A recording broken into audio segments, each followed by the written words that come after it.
Hej, dzień dobry, witamy serdecznie na kanale Archeolodzy HiFi. Po tej stronie Grzegorz, po drugiej stronie Darek. Cześć Darku. Cześć Grzegorzu, witajcie. To twoje hej normalnie sprawia, że ciśnienie mi skacze. Dobrze, hej. Można tak powtarzać. Dzisiaj zgodnie z miniaturką, obrazkiem jak to woli, jedziemy następną literkę V w palecie, tutaj jest literka I. I zaczniemy sobie od takiej mniej chyba znanej nazwy, znaczy bardziej znanej, może tak powiem, nie będziemy tutaj brnąć w jakieś tematy bardzo niszowe, od marki Imperial. Kojarzysz Darko Imperiala? No ja akurat kojarzę. Kojarzę. To powinien być taki faktyczny vintage. Doklikamy się tutaj powoli. Niestety nie przygotowaliśmy się tutaj po przerwie wakacyjnej, tak by można było powiedzieć. Dariusz wrócił do nas, więc marancy Imperiale, zapomniałem o nich zupełnie. Od najtańszych znowu weźmiemy, bo się wkopiemy w jakieś sugestie, które nie są nam potrzebne. No cóż, 50 zł. No zaczynamy z grubej rury, Darku. Zdjęcie jest za 50 zł. Zdjęcie jest za 50 zł, zdjęcie jest też z grubej rury i to jest ironia. To Imperial to jest napisane po prostu... Tego tutaj nie było. LB30F Imperiale. To co ja przynajmniej czytam tych dyski lubię najbardziej. Czyli stare kolumny głośnikowe.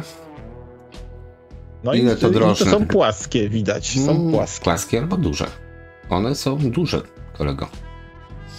No duże, ale też i płaskie. 30 W w sinusie, a sądząc po wieku, tu nie mamy jakiej gry, co sprawdzimy od razu. Tam dzisiaj troszeczkę spokojniej. Zobaczymy sobie, co to jest Imperial LB30.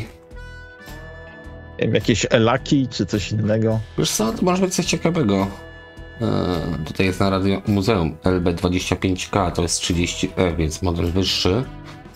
Zobaczmy, czy tam graficznie coś... próbuję się doklikać. Tutaj coś było. 30F. No, powiem ci, co ciekawiło, bo cena 150 zł absolutnie mnie nie odstrasza od takich kolumn. Imperial to jest w sumie bardziej taka marka. Może trafimy na... No tak, są. Nie ma co jak tutaj obejrzeć za bardzo. LB35F. Co mamy? 3 głośniki 175 mm niskotonowy i 2 sztuki 12 mm. Ja to próbuję rozszyfrować.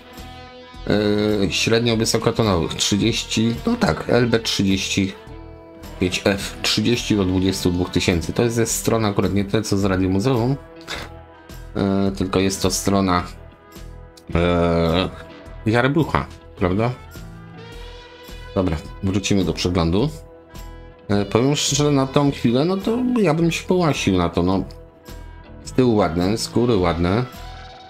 Z przodu już nie aż tak ładne, ale wyglądają dość ciekawie, prawda? Zobaczymy, ale z tego co widać, to dają jakimiś Niemcami, to raczej to na niemieckie, 80-90%. Tak, oni produkowali pod swoim brandem jeszcze amplitunery. Szkoda, że tutaj nie widać, no widać powiedzmy na tej lewej kolumnie ten głośnik dyskotonowy, a gdzie upchane są te dwa średnio wysokotonowe, to tutaj już zgaduj zgadula. No niestety, do remontu za 150 zł. Myślę, że dla kogoś, kto lubi zabawę w drewnie, no to jest jak najbardziej łakoma propozycja. Tutaj już troszeczkę drożej MB40. No te są bardzo ładne, widzisz? Tutaj zakrąglone takie są stare od góry. rady. I od dołu też, tak.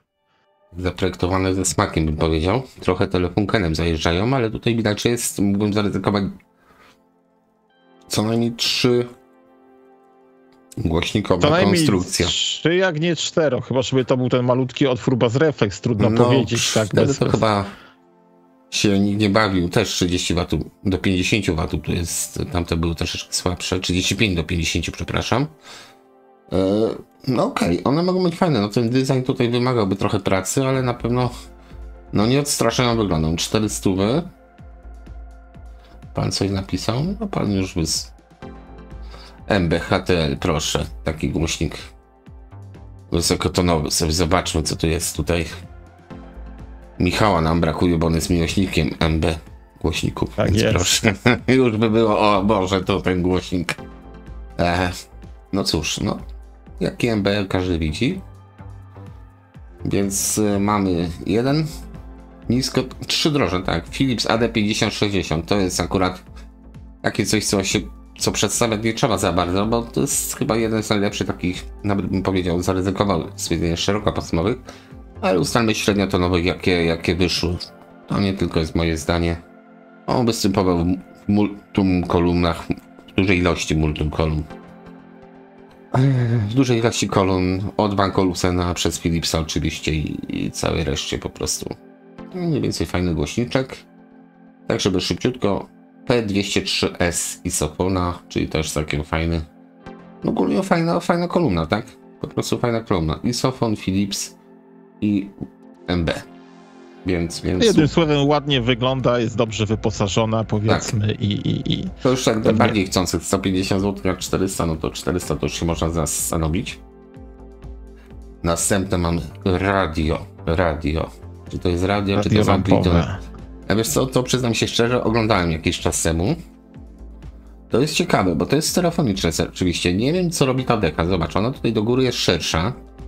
Ja się nie mogę nadziwić, czy to jest własna konstrukcja, no na to by wyglądało. Ale dół jest wąski, a góra to jest stacja do lądowania kolumn i magnetofonu u Nitry, jak widać. Ale mamy tutaj wszystko prawidłnie. Głośność, balans, niskie, wysokie. Mamy magiczne oko właśnie jest chyba nawet widać, tak. Tylko wiesz co, jednej rzeczy tu nie widzę. Żarówki od stereo. No jest opisane jako hi-fi, no. Jest może stereo, pierwszy przycisk jest stereo, widzisz? No bo jest załączanym przyciskiem stereofonia przy takich radiach. Tu jest akurat z nimi jest problem, bo to były jeszcze powiedzmy radioodbiorniki, bo to jest amplituner, to nie jest radio, to jest amplituner. Zgadza się. No to były poprosone, były stereo, natomiast rzadko kiedy miał oryginalne dekodery, bo nikt nie dokładał dodatkowych pieniędzy, a te dekodery były dodatkowo płatne, żeby tą stereofonię posiadać. No tutaj Grundig, Stereomeistery na przykład, one już miały dekoder budowany. Natomiast... No to po prostu było zrobione tak, że nie zawsze radio było stereo, choć być mogło, natomiast wzmacniacz był stereo. Tu chyba tył to jest jakaś radosna twórczość jednak czyjaś, ktoś tutaj coś poprawiał, przerabiał, napisał. Zrobił tylną ściankę, tak, powiercał otwory, coś takiego. Zgadza się, tutaj mamy... No widzisz, stereo, a gdzie są wyjścia na kolumny? Ty mi powiedz, żeby miała walną gafę, jednak to był amplituner? Znaczy to było radio, przepraszam. Bo tam masz... No właśnie, Plattenspieler, masz na pewno magnetofon, GR, ale nie widzę wyjścia na kolumny stereo, więc widzisz, pierwsza teoria zdechła i już się rozkłada moja, czyli jednak radyjko może to być stereofoniczne. To znowuż by trzeba było sprawdzić na Radiu Muzeum, bo niestety taka nasza rola jest, czasami tutaj jeszcze sprawimy sobie stereo hi-fi. No też trochę mnie zmylił ten napis hi-fi, tak, na froncie mamy. No 66-67, więc to jest... No niby to. Niby to, a jednak ale nie to. Coś tu ktoś, tak. A widzisz, ktoś wydmuchał nam tutaj lekko głośniczki. Gdziekolwiek to się podpina, być może od boku. Tutaj by trzeba było dla chcących, bo tu się robi naprawdę... Szliben w tym kurczak. No dobra. Czyli ktoś wyrzucił górną część, Radolfson twórczość tutaj zastosował. Radio, patrząc w środek, tak jest stereofoniczne. Znaczy radio, wzmacniacz, tak? Mamy dwa transformatory głośnikowe po prawej i sieciowy po lewej. Miejsca na dekoder stereo tutaj brak, więc być może takowy jest tam. O! Mamy oryginalnie. I to tak w oryginale to wygląda, no właśnie. No trochę inaczej, nie? Taka archeologia tutaj naprawdę, tylko widzisz, na pierwszy rzut oka wszystko w porządku, ale jak się dalej zagląda, no to tak robi się dziwnie. Dwie antenki są, wszystko się zgadza. Czyli po prawej tutaj mamy, jak pan tutaj opisał PL, to jest prawa, lewa. Aha, czyli to nawet Polak chyba robił. Prawa, lewa. Czyli dwa głośniczki. Dobra, czyli wyjście jest. Okej, wyjście jest. I po lewej stronie dwa źródła jakieś, tak. No dobra, a teraz tak, żeby już za dużo nie znęcać się nad tą aukcją. Co z tym zrobić za takie pieniądze? 550 zł. Ale jest do negocjacji. No okej, dobrze. No nie wiem co o tym myśleć. Może jak komuś to jest potrzebne. No, Tak, 550 zł. Widziałem ciekawsze ogłoszenia na OLX-ie pomiędzy 550 a 600 zł, więc można więcej, poszukać po prostu. No to znaczy, wiesz co, tutaj sam OLX podejrzewam nam coś podpowie. RS, czyli Philips na przykład. Philips następny. Wysypało Philipsów i to jest amplituner lampowy, proszę, za 280 zł.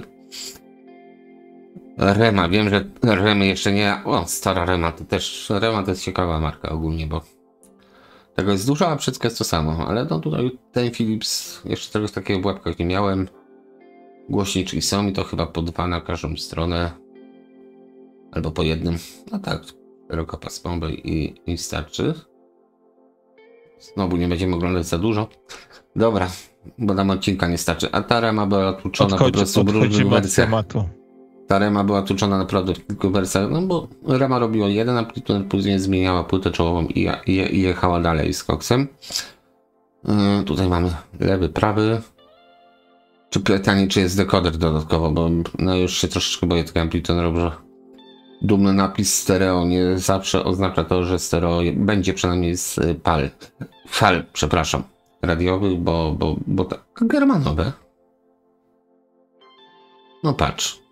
Niby lampowa, a jednak to co, nie. Hybrydka, tak, dlatego tak zajrzałem. 300 zł cena, 6 tranzystorów w kapeluszach tak zwanych. Okej, wracamy do naszej literki. Bo odjechaliśmy Imperiale Marantz, to pod literką M. Tak jest, to jednak Marantz. Kuba Hi-Fi, Kuba, Imperial Kuba, tak? To by było w takim.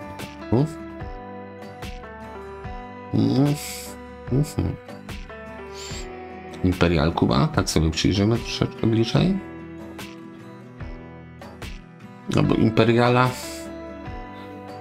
Ach, tutaj akurat nie będę się za dużo wymążał z ciekawości, tylko zobaczę co na tych kolumnach jest. To chyba ruskie jest... kolumny, jest jednak pisane cyrylicą, tak. No, ruskie albo CCCP.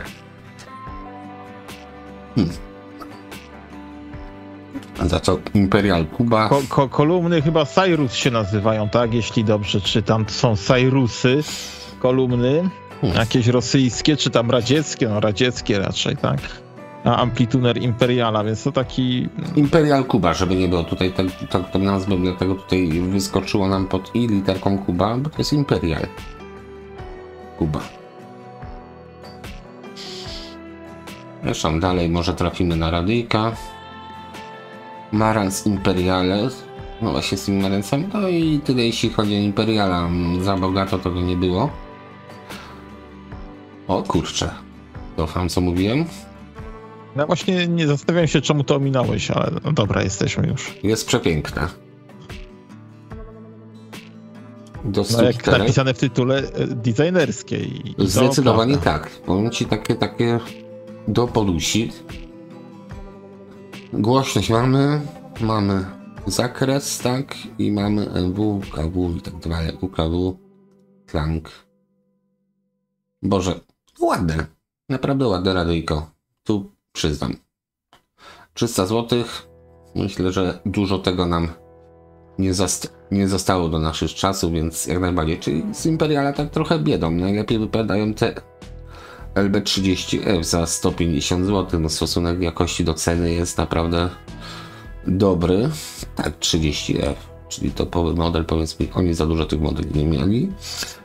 I następną literką, no by trzeba było zawalczyć tak z grubszej rury, czyli Infinity. Tego będzie dużo niestety. Zobaczymy. Cena od najniższej, żeby nie brnąć za dużo. Maskownice, no tutaj te vintage to podejrzewam zaczną się od 1000 zł plus. 120 zł, proszę. 90 lat, to ktoś nakleił tą markę. No, przełom 90 2000 już nawet.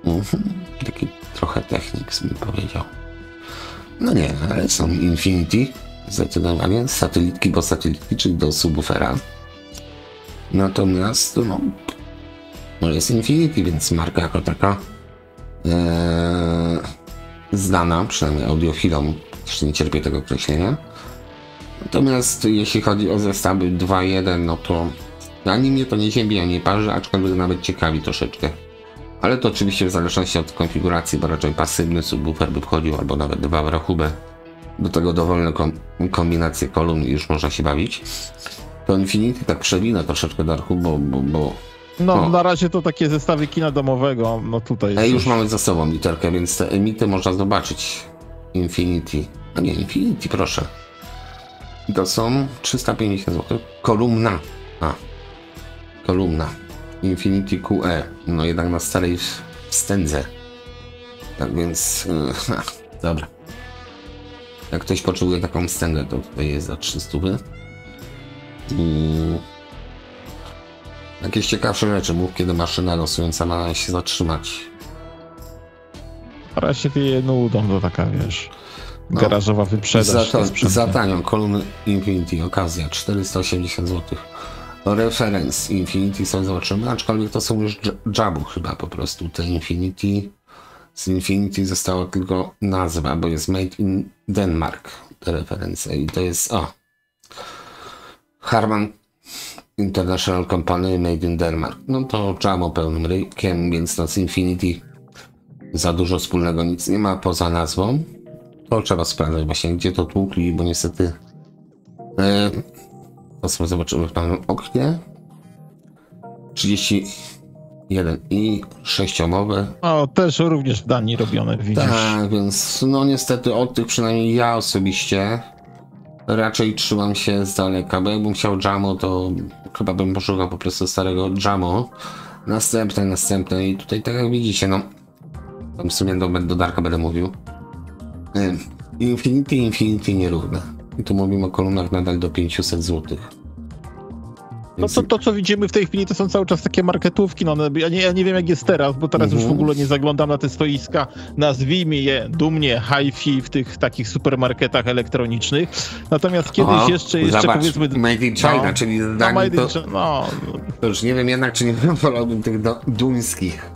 A to Made jednak in tak, prawda. się dobrze maskowało to Made in China. Tak jak szybko przeglądając, to bym nie zauważył. No to już jest marketing. Natomiast wracając do tematu, tak jeszcze z 20 lat temu, no to właśnie takie zestawy, tak, jak Jamo, Infinity królowały tam w zestawie z jakimiś Yamahami, pionierami, no to może starsi słuchacze, widzowie pamiętają takie czasy. Ja mówię, nie wiem to jak teraz jest, chociaż czasami gdzieś tam przechodząc kątem oka widzę, to już to jest takie malutkie kurdupelki, w ogóle plastiki po 300 zł sprzedają, to już w ogóle nie ma na czym oka zawiesić. Przynajmniej to jak mi się to trafia, no.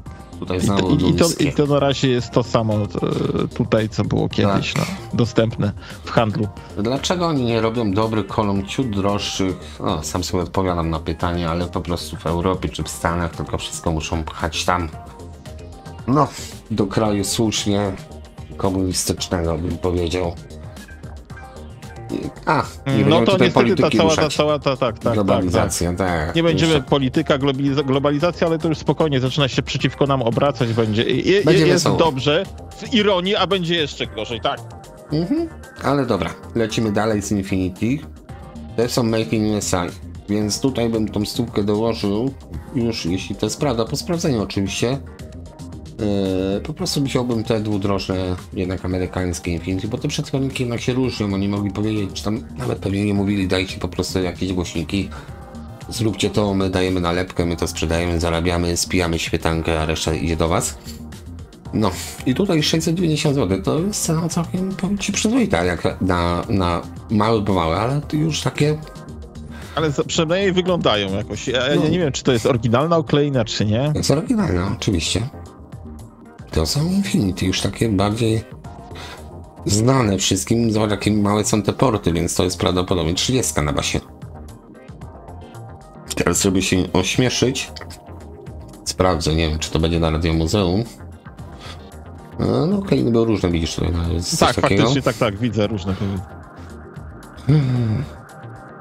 Audiofilkę odwiedzimy? No, nie. Zobaczmy, czy coś napisał. Też czasami tutaj zaglądam, czemu nie? Niskotonowy 25 cm, 20 kg, jedna sztuka. Więc tutaj akurat mój znak takiej jakości, powiedzmy, to można brać śmiało. Nie jest to duża kolumna, ale już jest w tej cenie już jest konkurencyjna, bym powiedział. Jeśli chodzi o takie 25 plus przetworni. Dla normalnego domu bym powiedział, nie będę tutaj szedł w jakieś herezje, że do bloku, bo do bloku to do mniejszego pomieszczenia po prostu może inaczej, to coś takiego, na przykład 1500 jakieś vintage od Infinity. Proste, bo proste. Kto wie, kto to zrobił dla Infinity? Może Scott, może KLH. Maskownicy widziały zdecydowanie lepsze czasy.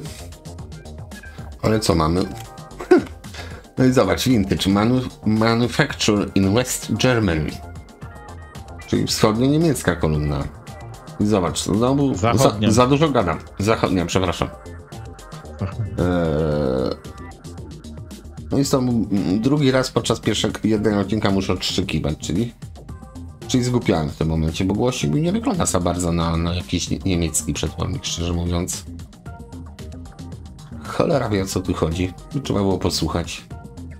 Baz refleksik taki dość... Jak to ładnie dyplomatycznie powiedzieć? Taki malutki. Tak. Taki dyskretny, tak. Ja pamiętam, że kiedyś, już teraz nie, ale w tych tam ostatnia, no nie ostatnia, przedostatnia generacja tych Renault Clio, tam przy silniku 900 niecały literek miały właśnie takie śmieszne małe rury wydechowe, jak wielkości kciuka, nie? To mnie bardzo śmieszyło, jak stałem za takim autem, on miał taką rurę wydechową, niewiele większą niż ten otwór Baz Reflex, no. No wystarczyło, no. No dobra, czyli pytanie za 100 punktów do ciebie, tak analizując napis. Infinity Vintage model 1500, cena 900. Tutaj jeszcze pan w opisie dał, że wysokotonowe są do regeneracji, więc dodatkową stówkę czy dwie trzeba doliczyć. I jest zrobione w Niemczech. No, okej, no. Fantazja jest dobra, moim zdaniem, nie? No i twoim zdaniem ona jest dobra, cena 900. Nie, fantazja jest dobrą rzeczą. No to tak, to się zgadzam, tak, bo całkowicie to co z tego, że Infinity, no jak trzeba naprawić, no. A to też nie jest żaden dopust boży. Znaczy, wiesz co, no dokładnie, to powiedzmy taki stan, to powiedzmy tam, no powiedzmy 200 zł, 300, to jest taka cena, powiedzmy, która powiedzmy uszłaby w tym wypadku, bo nic dodać, nic ująć, prawda? No i tyle. Tutaj już mamy CIS-y nam chodzą, więc widzę, że Infinity to będą dziwne. Cenę od najtańszych zrobiłem. SM-y 120. O proszę, tutaj są te same SM-y co wcześniej. Czy tam były 112, przepraszam. To jest 120, to chyba nie mieliśmy 120.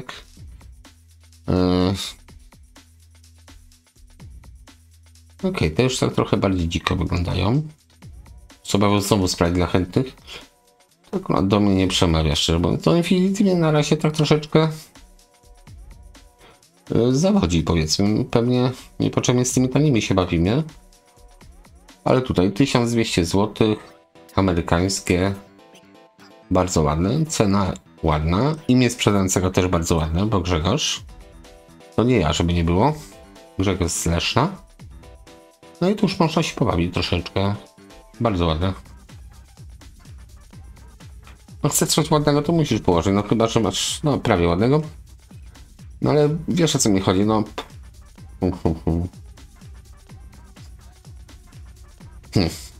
Jakby to inaczej określić? Nie no, wiesz, no trzeba położyć, tak, chcecie mieć ładne, bo czasami kupicie coś taniej, oszczędzicie parę złotych, a później i tak będziecie to widzieliście na przykład tak, przed chwilą monitorki za 900, a tutaj taki zestaw kolumn 1200 czy tam 1290, więc warto te 300-400 uważam dołożyć. No, jeśli byś chciał mieć koniecznie Infinity, no chyba, że się faktycznie nie ma miejsca, mieszka się w mikrokawalerce, czy w tym, jak to się teraz nazywa, nie wiem. No, to tam gdzie śpisz nad toaletą, tak? Tak. I jesz obok. Tak, no. Okej, tutaj kapy. No, są takie numery. Kapy, te obudowy trochę przypominają mi Tanoje, szczerze mówiąc. Dokładnie. Takie nowsze Tanoje, wiadomo, ale to widać też są nowsze kolumienki. 1650 zł się komuś znudził. Na razie tutaj to u mnie wygrywają, bo cena jest bardzo przyjemna w stosunku do tego, nawet jak to wygląda, tak? Bo to jest jednak ładna kolumna, która może stać nawet obok Altusa i będzie ok. Tak mi się wydaje. delty. Delty. Zobaczmy, czy to znowuż jest. Chyba tak, tutaj może być made in Delta. Dobra, już nawet nie mówię, że może być, bo kurczę, znowu w topie będzie przechlapane, tak? Musimy powiększać te zdjęcia dokładnie. Infinity Systems made in Denmark. Dobra. Denmark, tak.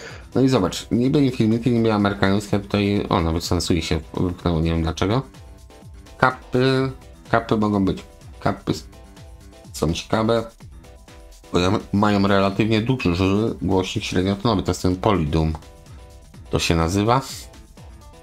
Duży, aczkolwiek widziałem większe kopułki. To nie mówię o pilotach, tylko mówię o Summitach, żeby było śmiesznie. Jest jeden taki model, może kiedy będziecie mieli okazję zobaczyć, który ma naprawdę już ogromną tą kopułkę średniotonową.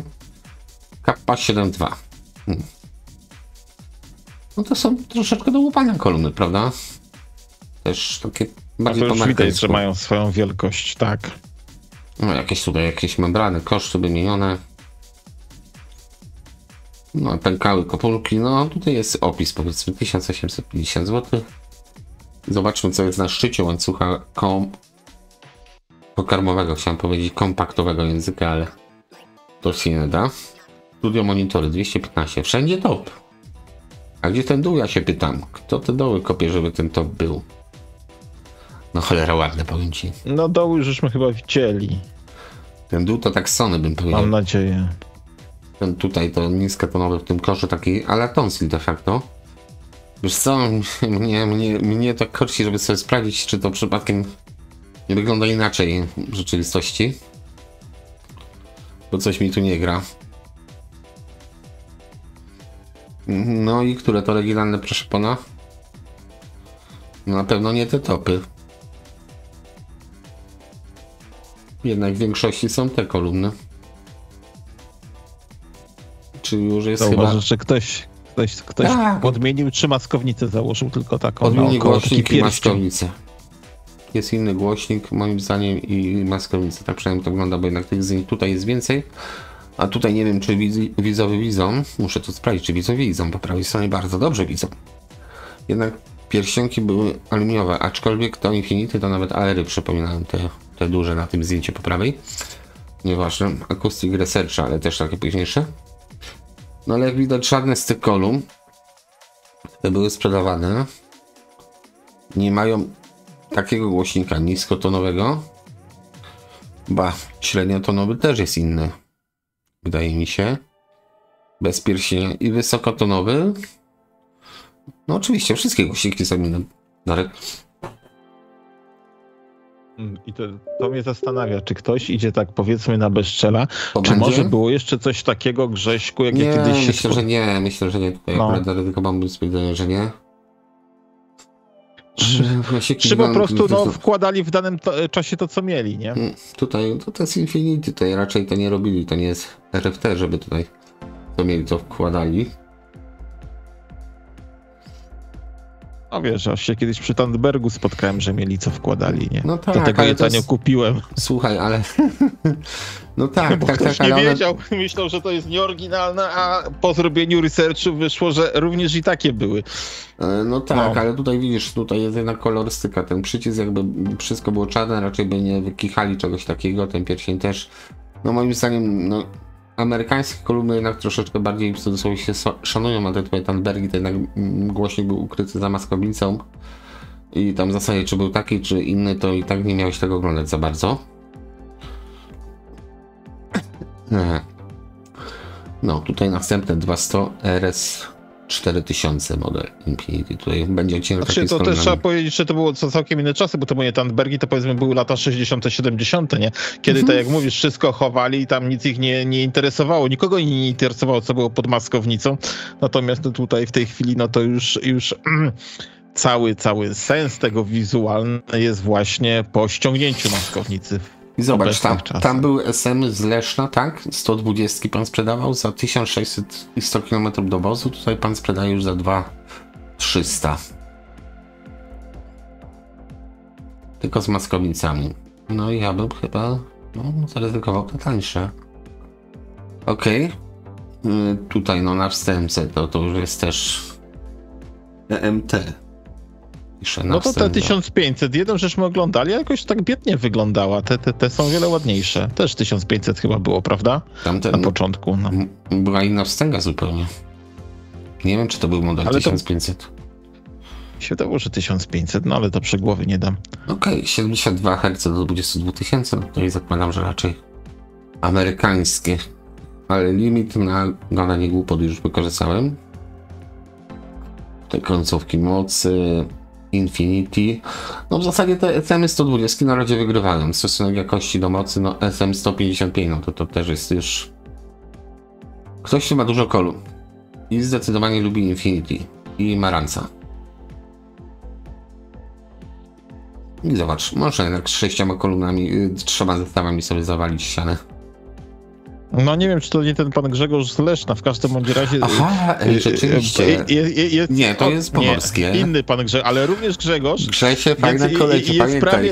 jest prawie jak u ciebie w domu, to coś jest. Prawie robi małą różnicę. Tak, no. Jeszcze tych rzędów trochę brakuje, że tak powiem, z kolumnami. U ciebie niestety nie można tego wszystkiego tak ładnie wyeksponować, jak tutaj jest wyeksponowane. Tutaj więc... mamy co? 2 średniotonowe SM, bo był jeszcze SM chyba 150, jak dobrze pamiętam. 2 średniotonowe i 37 chyba już na basie, 36. To już jest duży, tak, 15 cali, też 36, to są ogromne kolumny. Nie duże, tylko ogromne. 4,5 cala to mają średniotonowe. 29 Hz, bo na co niżej.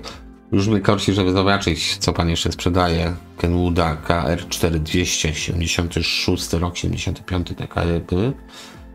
A Iwa AD6800. Ojej. Chociaż popatrzę. Przepraszam, że tak odchodzę od tematu, ale... No. To tu dużo gadać, nie? Ładna rzecz. Stara robota, stara szkoła, kiedyś to wszystko fajnie Brak wyglądało. przycisku. Nakładki de facto, bo przycisk tak, mamy. tak. O, pan lubi Na czym to stoi? Na Sansui. G8000, czyli O. coś, czego nikt nie... Znaczy ja nie potrzebuję, bo jest za duże, za ciężkie, ma za dużo mocy, ale magnetofon bym przytulił, bo właśnie dlatego spojrzałem i był razem ze mną, bo to cholerstwo jednak ma coś, czego nie ma nikt inny. Ma cholera 2 wskazówki na jeden VU-meter. No to jest mistrzostwo. No trzeba powiedzieć, że od pewnego czasu zaczynasz się przekonywać do magnetofonów kasetowych. Znaczy wiesz co, jakość dźwięku, no okej, bawię się tym, aczkolwiek jakościowo jednak szpula, no to wciąga to nosem, no ale to po prostu ścienki wolnej taśmy szpuli nie ukręcisz. No taka prawda, choćbyś się skichał, to nie. Będzie super, ale no weźmy jakąś średnią szpulę i tak będzie, podejrzewam, podobnie, chociaż albo jej się nie lepiej. No, będzie pewnie lepiej, no bo przecież ja też sobie porównuję, natomiast magnetofony kasetowe mają swój urok, choćby to jest ich urokiem, że jedna szpula, no to powiedzmy 3 kaseciaki, tak? Tyle miejsca zajmują. Kompaktowość na pewno, nie? No tak. No i łatwość użycia jednak wkładasz sobie kasetę i jedziesz, a tutaj trzeba szpulę nawinąć, wyciągnąć, tak? Dobra, mamy co tutaj? RS-y 6000. Tak trochę grundikiem zajechało, tak, żeby trochę poddenerwować miłośników Infinity. Regulacje tutaj czegoś, w tym wypadku powiem. Natomiast, okej, to pewnie 30 tutaj siedzą na basach.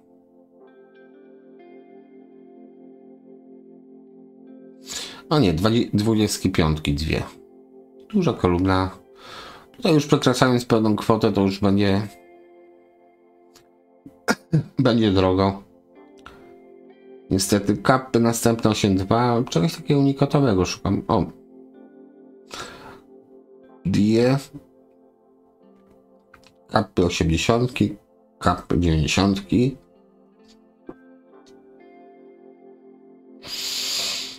Też 6 z polidomem, no.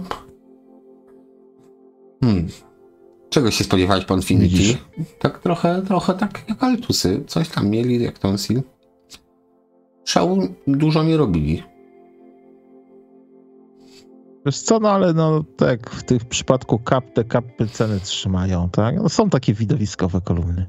No wstęp, zgadza się, no tutaj jak jest podpięte do czego, to pan powie, do Macintosha. No to, Macintosh. no to jest łubu-dubu, ale ile tego łubu-dubu wytrzymasz pół godziny? No, 50 kg kolumna. Emit.pl.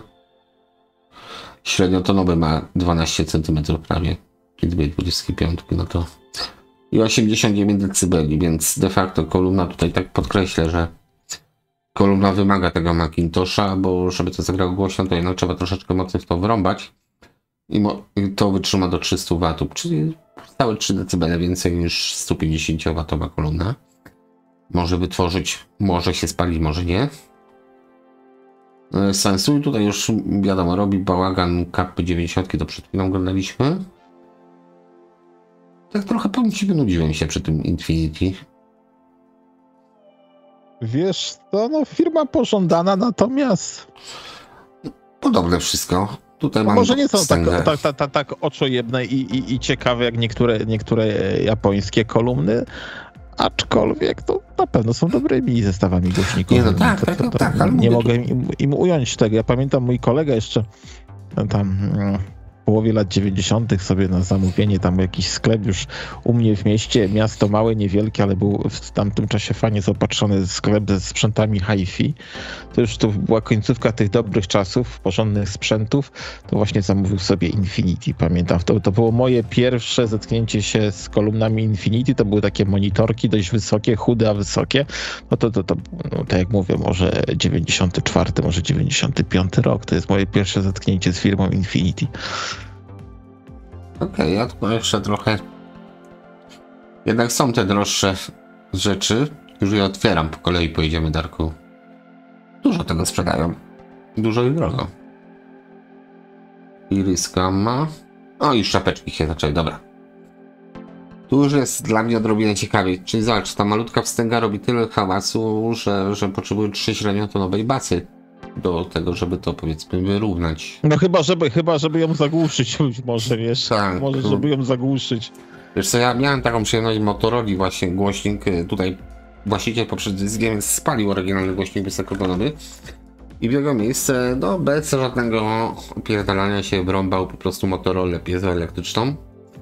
I ona była ciekawa, bo miała taką watę włożoną, zwykłą watę, taką białą, pod siateczkę na stałe, żeby troszeczkę to, że tak powiem, zminimalizować. Natomiast mój tata, który bardzo lubi wysokie tony, powiedział, że te kolumny to jest morderca, jeśli chodzi o wysokie tony. To już zęby bolą, to już wszystko boli po prostu na tym piezaku, bo to są małe kolumny, które mają duży niewstęgowy typu piezoelektryczny, mały nawet piezoelektryczny głośnik, który no ma tam skuteczność powyżej 100 dB i to już boli. Tutaj we wstęgach, jak widać, no trzeba dużo, żeby wyrównać, powiedzmy, w miarę te poziomy, ale kolumny tutaj są, no wykonane są pięknie. Tutaj nie ma miękkiej gry, tutaj ta część średnia, widzisz, ona jest z tyłu jeszcze tam powiedzmy wyprowadzona, więc to jest de facto subwoofer i oddzielnie masz tą górną część z wysokotonowym i średniotonowymi głośniczkami. I średnio, a niskotonowe tak, mają jeszcze taką dobudówkę, taki ganeczek z tyłu. Piękny zestaw. Nie, no na pewno duże, ładne kolumny prezentujące się, robiące wrażenie, no bo też często ludzie kupują takie, no raz stać, a drugie, że robi robotę powiedzmy w salonie. No to dużym salonie. Wygląda. Tutaj jeszcze tak, dużym salonie, tak. Tak, to jest kwestia tego, że jeszcze do tego jest potrzebny duży salon. Ogólnie te membrany nie tylko Infinity robiło przezroczyste, ale była taka firma Energy, już tam nie powiem Energy, tylko Energy, kanadyjska.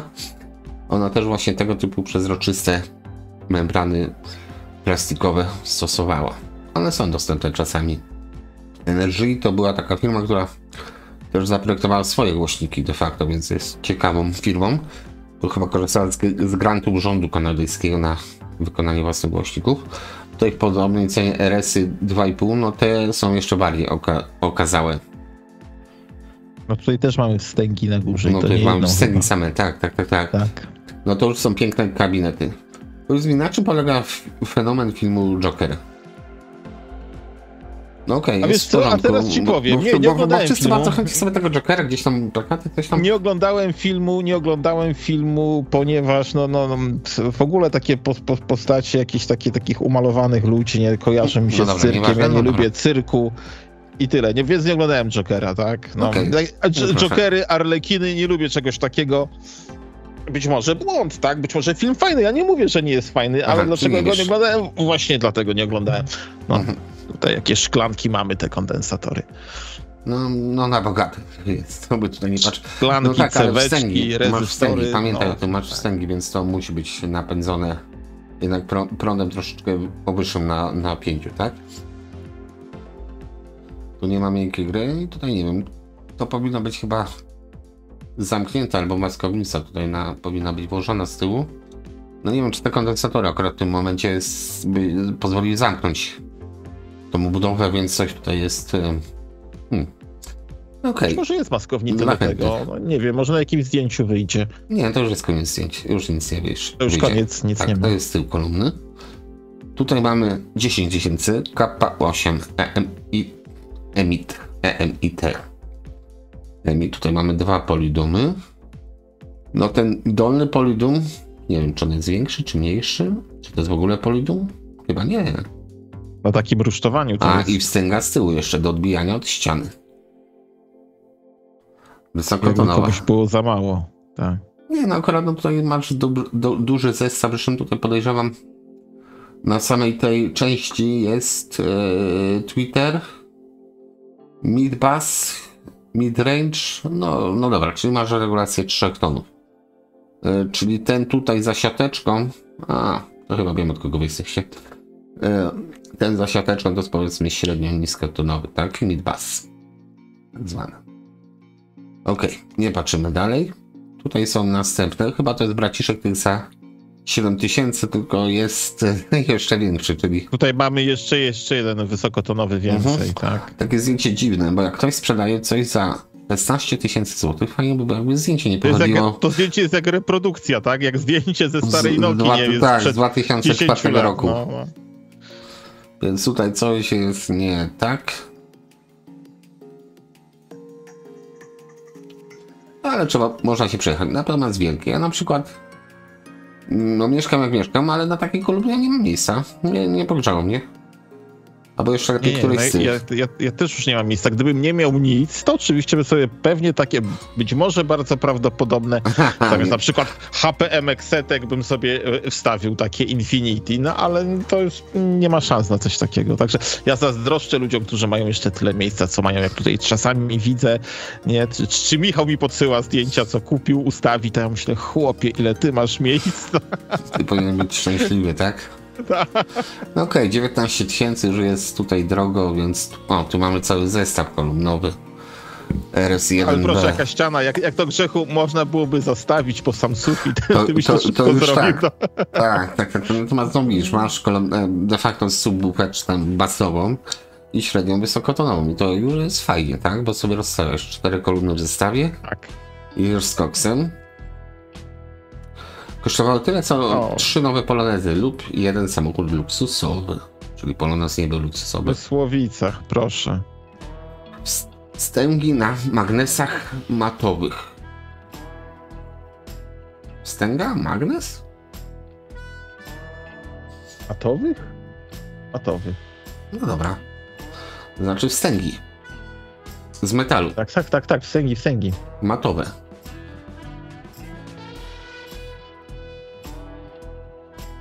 No wątpię, żeby ktoś tutaj chciał wymieniać tego zawieszenia niskotonowych. Jakby wydał 3 Polonezy na to. Okej, fajny zestaw.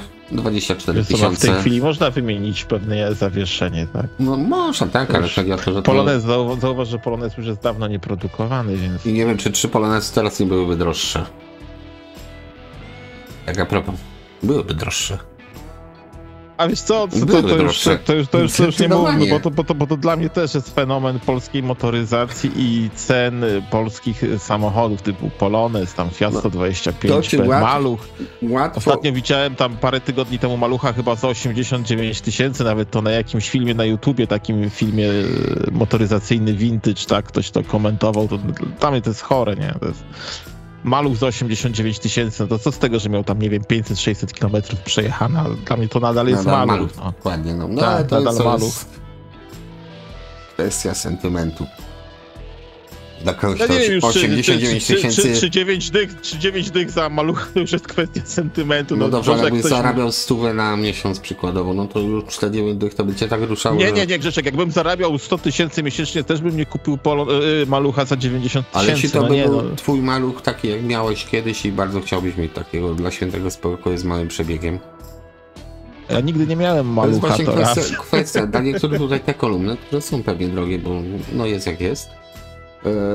No 30 tysięcy, ale powiedzmy, no jeśli ktoś by zbierał, słyszałby je, marzyłby o nich, no to powiedzmy te 20-30 tysięcy to nie jest jakaś taka rzecz, żeby nie wydać, że prawda? tak, oczywiście, że tak.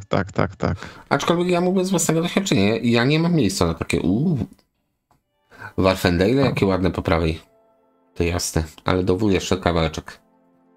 Warfendale, Infinity, Pioneer CT, JVC, Marantz 22, no 22, ale chyba 30 albo 40. Dobra, nieważne, nie będziemy analizować półeczki w tym sklepie. W każdym razie zazdro szerokiej i wolnej ściany jeszcze, bo tam jeszcze można kupę rzeczy ustawić. Tak, były takie telefunkeny wiszące, to można na ścianę przybić. Oprócz gramofonu oczywiście, to tak niewskazane jest. Ale kolumny, magnetofon szpulowy i amplituner. I amplituner, tak. Można na ścianę sobie przybić wysoko i drabinkę postawić. No te tutaj wyglądają też dość ciekawie, tutaj się bawili z formą, że tak powiem, bo tutaj taka siateczka jeszcze, to widać, że to są wstęgi, one grają przodem i tyłem. Bo de facto wstęgi grają przodem i tyłem, bo tam magnesu za bardzo nie ma. Bo tam drży, dobra. Okej, Infinity troszeczkę zamuliło, szczerze mówiąc. No może końcówka była ciekawsza, bo początek i środek to naprawdę była nuda, no. Przegapimy IQ, bo z IQ to jest raczej chyba troszeczkę nowsza marka, chociaż już niedługo będzie, no na pewno vintage. Czy będzie coś opisane jako isofon? Tak, Głosiki, dobrze, żeby był zestaw niż takie same kity. Isofon logo. Obudowy. Jak widać, isofon dużo głośników, nie kolumn przetrwało. Isonet to trzeba zobaczyć za 180 zł. Wreszcie coś takiego, co mnie bardziej interesuje. Bo to są małe, ale diabły. Te kolumny akurat chyba miałem w posiadaniu. Zauważ, to są same obudowy, to są same skrzynki. A, obudowy, czyli... Tak, same skrzynki. No, masz rację. No to dobra. Isonet, no to jest może. To jest takie coś bez takiego czegoś, ale bardzo ładne. To akurat powiem ci, już bym się tym bawił, bo podłączyłbym do czegoś innego, obudowę bym zastosował. Tutaj mamy coś jeszcze w zależności blau, green. Aha, masz tutaj całe zwrotnice i sobie od 5 do 7 tysięcy ohmów ustawiasz. Dlatego klapeczka jest otwierana. Ciekawe, nie? Fajny taki młotkowy lakier jeszcze, widzisz? No jest powiem ci fajny zestaw. Jest ciekawe. To mi się bardzo podoba, no bo trzeba było to jakoś może odnowić, bo jednak jedna była bardziej palona, Jedna druga w jednym mniej palona. kolorze, albo tak jak mówisz. Jaką to ma wielkość w ogóle? Jakiej rząd wielkości to czytam jest w opisie, bo to nie... Szukamy, no wreszcie coś ciekawego. Isofon... Ale czekaj, ja tam widziałem słowo niestety w tym całym opisie i... Niestety, aha. Niestety, tak, daj mi opis. Półstan ogólny. Ocen dobry plus. Może niestety z braku możliwości przetestowania i faktu, że w jednym głośniku brakuje. To. No do przeżycia. Brakuje przewodu. No. Zobaczmy, czy coś tutaj nam wyświetla Radio Muzeum. No, tak jak tutaj widać. O, tu jest zestaw 5, cała statka nawet tu biegało. I sonetki na Radio Muzeum szukam. Classic Cool. To jeszcze jest jakaś regulacja tego w ogóle głośności. I sonetki tutaj ktoś nagrał o tym. No nie są takie małe, zobacz. Pod spodem tutaj na tym zdjęciu. O, przepraszam. Jest silnik pełnowymiarowy, tak? Jakiś dobra, demon, mamy go. Dobra. Mamy dużo zdjęć. Regulacja jest.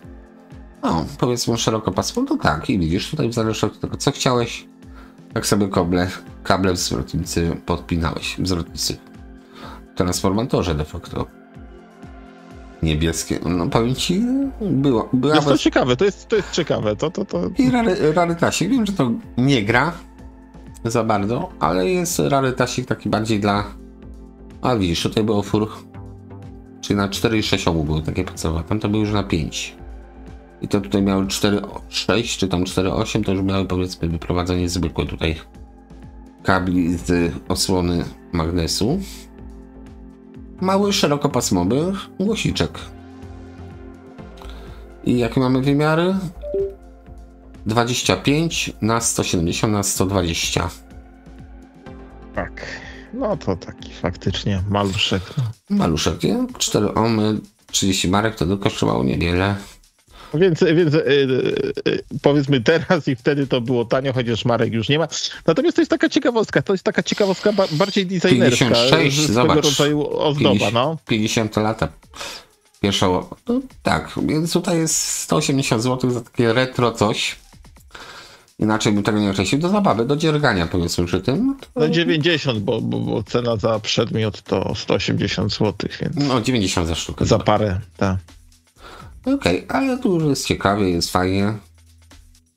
SKB 65. Tak przemilczę trochę, bo to tak wygląda trochę nowiej. To jest taka standardowa, tak jakbyście kiedyś zobaczyli taką nalepkę z napisem Sanyo albo Hitachi, to znaczy, że to jest Isofon, bo oni po prostu robili nalepkę dla wszystkich, ta sama. I te mamy 42, mamy pięknie opisane, 160 mm niskotonowy i średnio wysokotonowy 65 mm, czyli pewnie jajko. I dane kosztują 190 zł. To jest tak na początek, jakby ktoś chciał sobie odnowić i posłuchać, jak najbardziej polecam, bo cena jest super. Jeśli nie ma, niestety nie działają obydwa wysokotonowe, ja pierdzielę. No to... No jest zabawa. Ale wysokie mogą nie działać, bo na przykład padł... Co padł? Kondensator. Ale Grzeszku, jak dwa nie działają wysokotonowe, to już nie wiesz, to też jest No w sumie dobra, masz rację. Nie mówię. No spalone pewnie, no. Ale coś tam tutaj jest. Co jest? Telefunkeny? Telefunkeny WB60 albo podobne. Isofon para, ale nie gra w telefon WB60, zachowane w stanie niskotonowe, ma 16, wysokotonowe, no. Więc WB60 telefunkena na isofonach. For fun, 250 zł. Tutaj mamy dla odmiany WB60 za 250 zł. W całości, no chyba bym się rzucił raczej na to, szczególnie, że to są maskownice te takie pręgowane. No, zdecydowanie te WB60, tak. 15-watowa kolumnka, nie taka mała. Te wyglądają super. Nie wiem, czy one miały, ale chyba powinny mieć znaczek telefonka na sprzedaż, natomiast sam fakt, że jest tutaj ta maskownica, sprawia, że ja sobie to zestawię i pomyślę sam jeszcze, zanim opublikuję odcinek, żeby to kupić. A jak widać, WB60 wykichało. Inaczej tego nie powiem, bo tu mamy za 300 zł wersję z siatką. To samo. No tam faktycznie maskownica jest ciekawsza, taka wizualnie. Znaczy ja z tej serii miałem mam model RB41, on ma mniejszy, niskotonowy, to są bardzo kompaktowe głośniczki i one grają niesamowicie. Sam fakt, że powiedzmy mam dwa komplety, ten kolumn świadczy o tym, jak to dobrze gra, więc tutaj podejrzewam, że to gra co najmniej tak samo dobrze, jeśli nie dołem troszeczkę lepiej niż te RB41, które jako ciekawostki, więc absolutnie nie, bezużyteczną powiem wam, kosztują 2500 zł, ale w Japonii. Tutaj to ale w Japonii jest bardzo istotne. Tam to jest rarytas dla Japończyków, bo są małe, a byki. Niemieckie, germańskie byki bym powiedział. Nie wiem dlaczego sami... jak rozpętałem II wojnę światową mi przyszło do głowy. Nie wiem, ale to... Tam też była krowa, znaczy byk, znaczy krowa. Artysta śpiewał, że skojarzenia to przekleństwo, więc... Tak, ale była krowa, tudzież byk. Dobra, to tutaj mamy uniwersum dla odmiany. Uniwersum. Czyli, tak, isofonki. No tych isofonów będzie dużo więcej niż Infinity. Bóle 502, oj, powiem ci, kiedyś miałem 501, bardzo żałuję. Bo widzisz, są dwa modele tych magnatów bóli. Był model 501, 502. 502 są tutaj właśnie zrobione na isofonach. Natomiast magnat ból 501, który wygląda niemalże identycznie, jest kolumną zrobioną przez Goodmansa. I tu bym bardzo chętnie porównał obydwie, bo budowy są dokładnie te same. Ułożenie głośników to samo, tylko tutaj... O, padł ładnie kleju. Bardzo ładnie zrobił, dobrze, no to na I+, cena jest super. Ogólnie mówię, 33 i tutaj US Germany, a tam to było by Goodmans jeszcze właśnie dopisane. Więc są dwie wersje. Szczerze, za tą cenę fajne isophony. Jeśli one grają podobnie do tych Goodmansów, a może tak być, bo myślę, że tutaj robotę robi budowa, no plus wysokotonowy jest troszeczkę inny, wydaje mi się.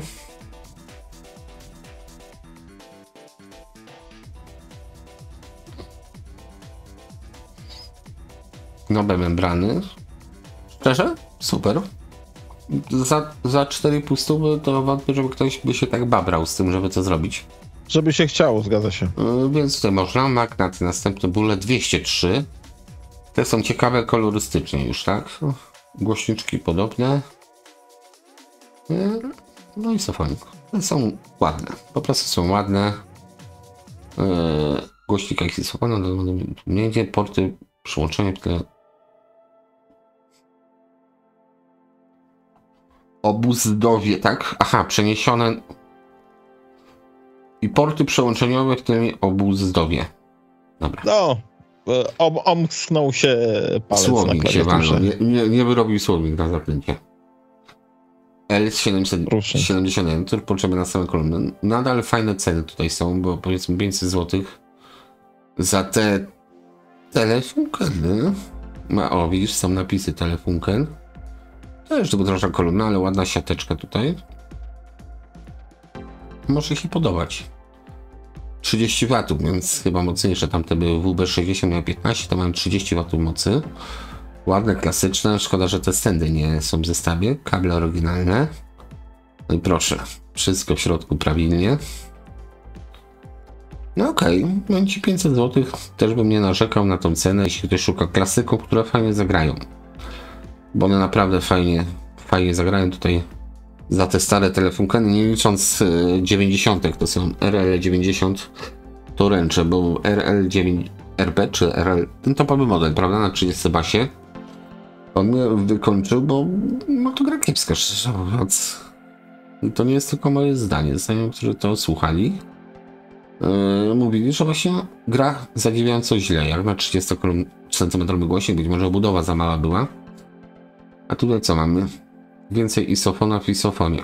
Tutaj już taki isofon średniotonowy stany, na przykład z Siemensów RL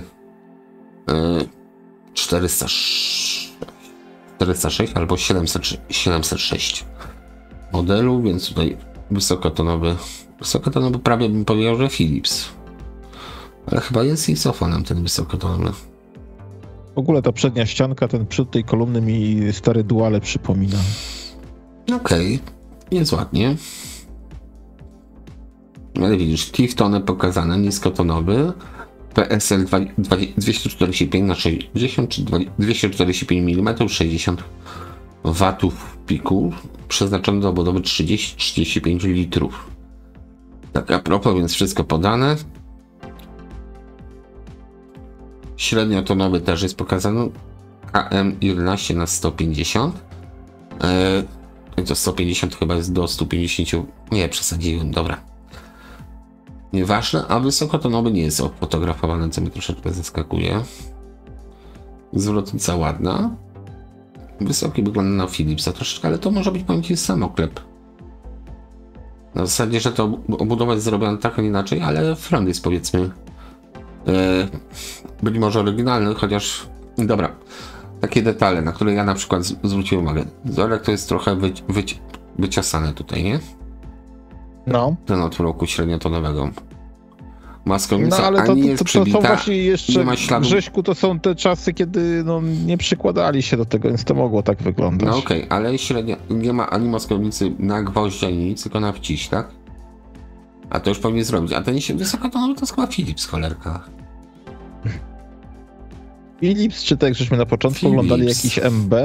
Nie, Philips, to jest dobrze. Philips, tak, moim zdaniem to jest Philips, tylko nie chciałem popełnić. O, tu jest ładnie. Tak, nawet stąd widać z mojej perspektywy, że Jest to... ładnie, bo z Bass Reflect. Natomiast ten niskotonowy mnie trochę zastanawia.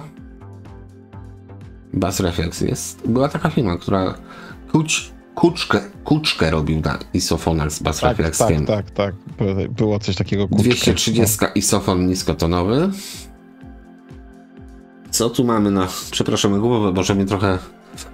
KM11 130, znowu ten sam średniotonowy co poprzednio. A wysokotonowy to jest coś tam MIG.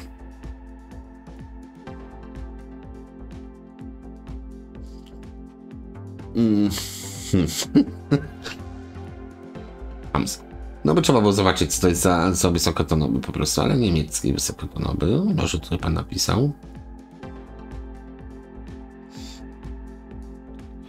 Kolumny nie mają maskownic, ale wyglądają ładnie, no.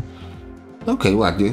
Są zaokrąglone, więc raczej samoklepy wesołe nie są. Plus jeszcze to jest ciekawe, że jest jednak Bass Reflex tutaj i pewnie nie zrobiony przez właściciela nowego, więc okej, tu jest ciekawie, bo to mówię, trochę taki pomysł kuczkę, żeby do takiego głośnika, jak tutaj był ten niskotonowy, prawda? Ten to już jest nowszy, PSL 230, już na zwykłym magnesie, nie na Lico. A te kuczkę to miały właśnie kuczkę, może się... Dobra, łamie trochę język, nieważne. To mamy HSB 5006. 669 zł. No te wyglądają jak duale, proszę pana. Tak. Isofon na pewno tu jest wysoki na isofonie, bo on ma taki specyficzny montaż tego portu tych tutaj. Od góry. Niskotonowy właśnie takie jak kuckę.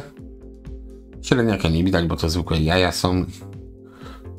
I co mamy? 20 plus 75 na 130 średniotonowy, czyli jajeczko. I wysokotonowy kopułkowy.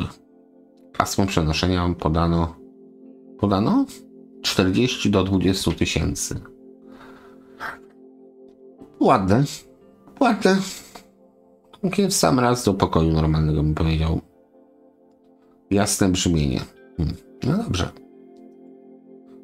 Isofon. Tutaj sobie zamknę inne karty. Otworzymy sobie tego mieszankę, bo isofon to jednak producent głośników i rzeczywiście średniotonowy jest Sisa na pewno, bo to jest taka membranka lakierowana, tutaj jest w ładnym kolorze. Okej, przyjemne maluchy. Eltax. Aus Danmark. 45 W, 35 do 22 000 Hz. Dobrze. Bula 501, mówisz masz. Proszę. A czemu to się w isofonach znalazło? Czyżby przez wysokotonowych? Tam chyba jest Goodmans w tytule. Prawda? No tak, gdzie tu jest isofon? Tak, że to się no zobacz w opisie. Jest isofon. Pod zespoła Goodmans isofon. Dobra. Ja powiem to tak. Jak macie sensu brać, nie zawiedziecie się. To jest po prostu pełnym ryjem Goodmans. Nie mówię ryjkiem, tylko jest von Goodmans, od Goodmansa, tak? Fajne kolumny, 6-omowe, prawdopodobnie z 4 do 8. To jest Goodmans. To są dwa Goodmansy, jeszcze z taką właśnie tutaj dziwną kopułką przeciwpływową na karkasie. To być może jest isofon, ale to są naprawdę świetne kolumny. I cena, o dziwo, jest też bardzo dobra. Morduny. To mnie trochę zastanawia, bo to wygląda źle. Może kogoś obraziłem. Ale takie, no, nie za ciekawe te kolumny, nie? Są osobliwe. Bywały tu brzydsze, więc... No, osobliwe, natomiast cena jest zaskakująca, bo jeśli to jest isofon, tak? To różnica pomiędzy tymi a poprzednimi za 500 zł jest to, że mają wyrąbane jeszcze Bass Reflex. Czyli jednak jest jakoś tam inaczej dostrojona ta obudowa do głośnika.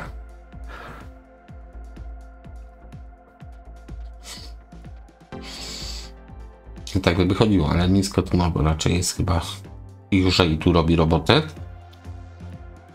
Isofona mamy tylko dwie strony, ale będzie jeszcze grubsza marka, znaczy grubsza, może ciekawsza. Uter Dornik, kolumny, 1400 zł. Zobaczmy sobie. Tu widzę jednak waga czyni cuda. Myślisz, że to jest kamień czy okleina? Obudowa marmur.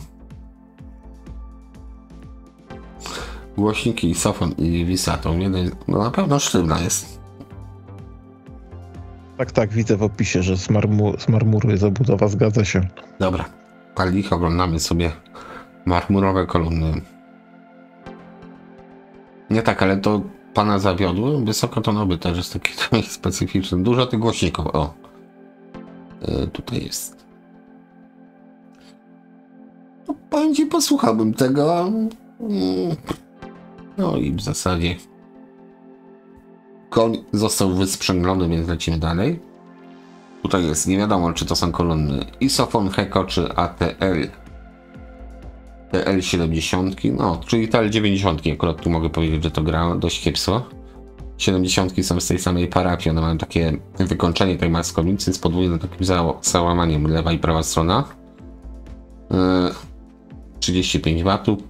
Tych akurat, no, nie jestem pewien, więc nie będę za dużo mówił. Wtedy znacząco poszły do góry przez ostatnie lata, jak na 20 baz. L70. O, tu sobie zagramy, bo tutaj maskownica już nie wytrzymała próby czasu, albo no. Czy głośnik wysokotonowy to jest MB. I sofonem. Bardzo ładnie zrobione kolumny, to przyznaję. Napis Telefunkena dorobiony, albo oryginalny, raczej dorobiony, wydaje mi się. Średnik też ładny. No pięknie zrobione kolumny. No ktoś się postarał, ten front, czołowa płyta ładnie polakierowana, ładnie zrobiona. 1800 jest zł. zrobiona. Tak, ale to jest 1800 zł, ale już macie wszystko. Bardzo ładne kolumny tutaj. Miło się na to patrzy, pięknie. Naprawdę pięknie. I za takie coś zrobione, powiedzmy, jak nowe, no to nie oszczędzajcie, bo wtopicie, nie? A te były. O, są. Kuckę. Boże. Kuckę, tak. Kuckę. Kuczkę chrzanić to, no. Tertia to są akurat te większe, cięższe, ale może pan pochwali się właśnie głośniczkami. KS-y. Może KS-y lepiej mówić, tak? 80 W nominalnej mocy. Ja słyszałem ten model niższy, gdzie jest tylko wysokotonowy i niskotonowy, malutki 20, a tutaj 30 podejrzewam jest, jak nie lepiej. On się rozpływał nad tymi kolumnami. Dla mnie grały w porządku, fajny bas. Tylko tu by trzeba było zobaczyć jeszcze, jaki to jest ten niskotonowy model, czy to jest Alnico. O, efektywność to 93 dB. Mam nadzieję, że z 1 W. Tak, 30 cm basowy. Na magnesie Alnico. Dobrze, sprawdźmy sobie to jak jest, to trzeba sprawdzić. Może gdzieś tam w internetach są pokazane same w sobie przetworniki. A masz chyba tutaj nawet, o właśnie. Tutaj tak? No. I właśnie o to chodzi w tych KS-ach. Już więcej się nie będę rąbał z tym, że właśnie są klasyczne głośniki właśnie z magnesem, tym Alnico powszechnie znanym. Natomiast, tu lepiej widać, są z bass refleksem kolumny. I o dziwo to połączenie, czyli stary klasyczny głośnik, powiedzmy stary, w innej technologii wykonany, z bass refleksem robi robotę, bo tutaj w zasadzie obudowa jest jaka jest, ale ktoś tutaj z tym bass refleksem coś pomyślał. Tutaj trochę inaczej to wygląda. No okej, jest trochę tych kolumn, nawet sporo przeróbek. Czy jak komuś się chciało to przerabiać, to znaczy, że warte to było przerobienia. A dlaczego tutaj wyskoczyły nam Visoniki, tego nikt nie wie. Czy te miałem okazję. Te maleństwo takie z bass refleksem. Tu jest isofon, średniotonowy, niskotonowy, wysokotonowy isofon, niskotonowy też isofon, właśnie na Alnico. I ja miałem okazję słuchać. Bo tutaj w tych kolumnach Tertia D70 takie podobne zestawienie jest do de facto Siemensów tych RL 706, czyli tutaj wysokotonowy, średniotonowy Philipsa i 30 na basie isofona. RL 706 mają ten sam zestaw głośników, tylko nie mają bass refleksu jakiegoś tam, bo tutaj już nie będziemy wnikać. Po gruntownej renowacji obniżka ceny złotych 2500. To zobaczmy, jak wyglądała ta renowacja. Trzymasz się, bo są całe 3 zdjęcia. 8 ohmów, 35 Hz minimum. A nie, to jest obudowa. Dobra. Scratchu. Dobra. No to. Reklama dźwignią powodzenia. Kolumna głośnikowa ATR monitor. Słyszałeś o ATR-ze? Wiesz co, słyszałem o ATR-ze, natomiast nie było to nic związane z sprzętem hi-fi. Więc pokaż tego ATR-a. Arca Acoustic monitor. Tak trochę przypominam te BBC, jakieś tam Splendory czy inne z tym. Tak. Zresztą ja nie wiem, czy tam Splendory nie uciekły przed chwilą, bo tam były chyba w wyszukiwaniu wyszły. Były, Grześko. Splendory. O, tutaj właśnie. Splendory rzeczywiście są... No chyba jednak bym przytulił te. Proszę. No tak. No tak, no. Albo przytulił, albo chociaż posłuchał. Bardzo takie duże monitory już. No dokładnie. I cena jak na Splendory? Ile? 2550? To faktycznie. Nie, tragedii nie ma. Dobra, tutaj chyba duale nam weszły. To duali nie chcemy oglądać. CL. Więc lecimy dalej z literką. Następne to będzie troszeczkę bardziej rozwlekły zakres i chyba literkę I zamkniemy. Wiem, że jest więcej tych firm na I, ale powiedzmy skończymy z tym, bo tu wdepnęliśmy w ITT. No ale to widzę, że zbyt wiele tego też nie będzie. No? Ile? Nie ma, no tak, jakieś radia, czy jakieś magnetofony monofoniczne, odpuścimy radia kuchenne. Dobra, no radia kuchenne, tak, dobra, to już jest trochę za dużo. Zobaczmy sobie to, bo tutaj jest ciekawa skala, czyli porusza się zewnętrzna część na skalę. Polo Electronics. To dla Romana. Boombox, numer 601. Prawie boombox. Radyjko, no. Tylko ta skala jest fajnie rozwiązana, że tam nic w środku nie lata, tylko od zewnątrz. Okej. Funkcjonalny na pewno. Radyjka sobie pominiemy. ITT Nokia. 2 sztuki złotych 110. Nie dużo. I tu bym zaryzykował, że... Szczerze? Ja bym pomyślał o tym, żeby je kupić. 30 watów starczy mi. Ale po pierwsze Nokia. Pokaż, jaki rozmiar jest tych Nokii, bo mi się popaliły. Momencik, myszkę sobie naprawiam. Niestety. Muszę jednak mały tuning zrobić tutaj komputera, bo myszka przez monitor jest podpięta i monitor niestety chyba oszczędza prąd. Dobra. Jakie co jest? Niewiele. Jaka wielkość jest tych niskotonowych? 20 maksymalnie, tutaj bym dalej nie szedł w tym kierunku, no ale 110 zł to też nie wiem, czy jest zawieszenie tych niskotonowych. Dobra, trzeba to sprawdzić. Kanał Archeolodzy troszeczkę chociaż zobowiązuje. No nie, chyba zawieszenie tam jest jakieś takie papierowe, bo jest. No ale Nokia ogólnie robiła dobre głośniki, więc tutaj dlatego mówię, że tutaj cena może być ciekawa. Wygląd absolutnie brzydki. Pod S jeszcze pewnie Shaw Lawrence spotkamy się ITT marką. Kolumna. Już pod koniec naszego alfabetu to tak, będzie. W tym roku. Kolumna aktywna. Aktywna, ale jedna. Niewiele tego było. BR270. O, i tu już jest ciekawie. 150 zł. I tu jest nawet bardzo ciekawie, bo widzisz, co to jest ten niskotonowy. Co, jakaś... No, Nokia stara. To są naprawdę świetne głośniki tutaj. Tak. Powiem ci, malutkie, bo malutkie. To jest Nokia. To samo, co miałeś w tym... teraz widzę, dobrze. Normanda Philharmonic miałeś. No i właśnie do rzeczy. I te dwa mi się spaliły, Grześku. To masz tutaj Grundig, ten chyba 8020 mi to załatwił. Tak, no to masz tutaj za 150 zł. No. To pierwszy, ten lepszy. No mam, no ale co z tamtym sobie? No, bo ja mam bardzo ładną budowę, wiesz, i mi szkoda, prawdę mówiąc. No, ale ciekawe, wysokotonowe są. Średniaki do tego potrafią. Powiem ci i nie wiem, czy... No właśnie. Zobaczmy sobie, co pan tu napisał. Kolumna niewielka. 35 cm wysokości, 22,5 szerokości, więc zakładam, że to jest powiedzmy... 16, więc to być może właśnie to. 30... No dokładnie.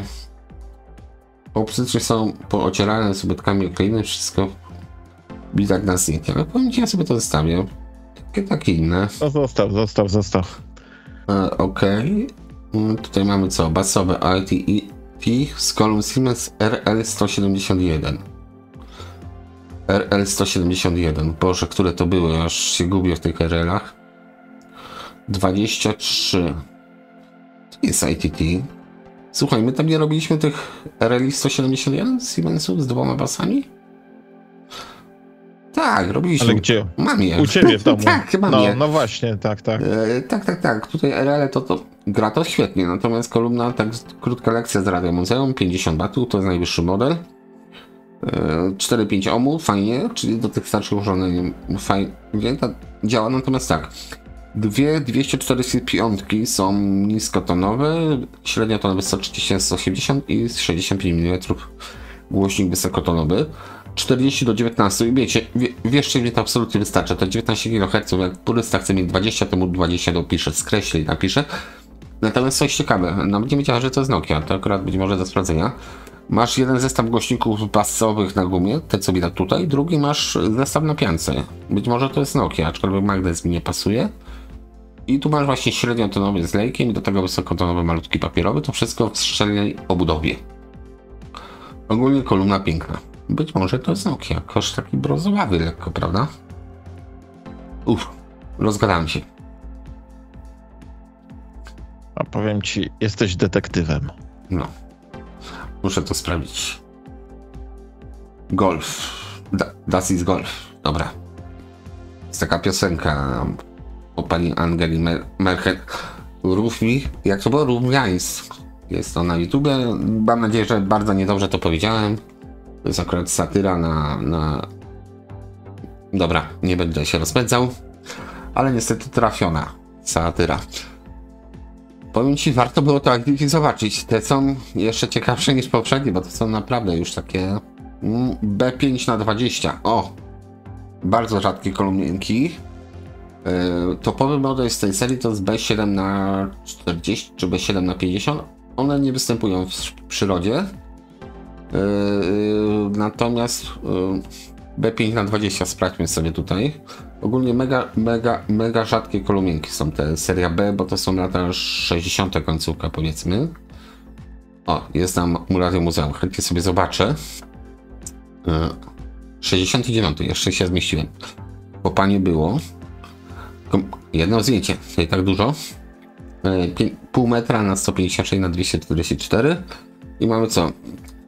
Mamy dwa niskotonowe powiedzmy. Bright band, czyli szerokopasmowy i jeden do tego wysokotonowy. I 20 W ma ta kolumna. Mega ciekawa rzecz i stara klasyczna. Półmetrowa jeszcze do tego.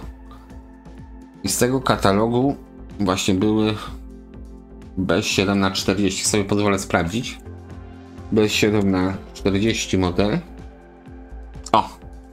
To były te. B7/40. Kojarzysz je? Kompletnie nie.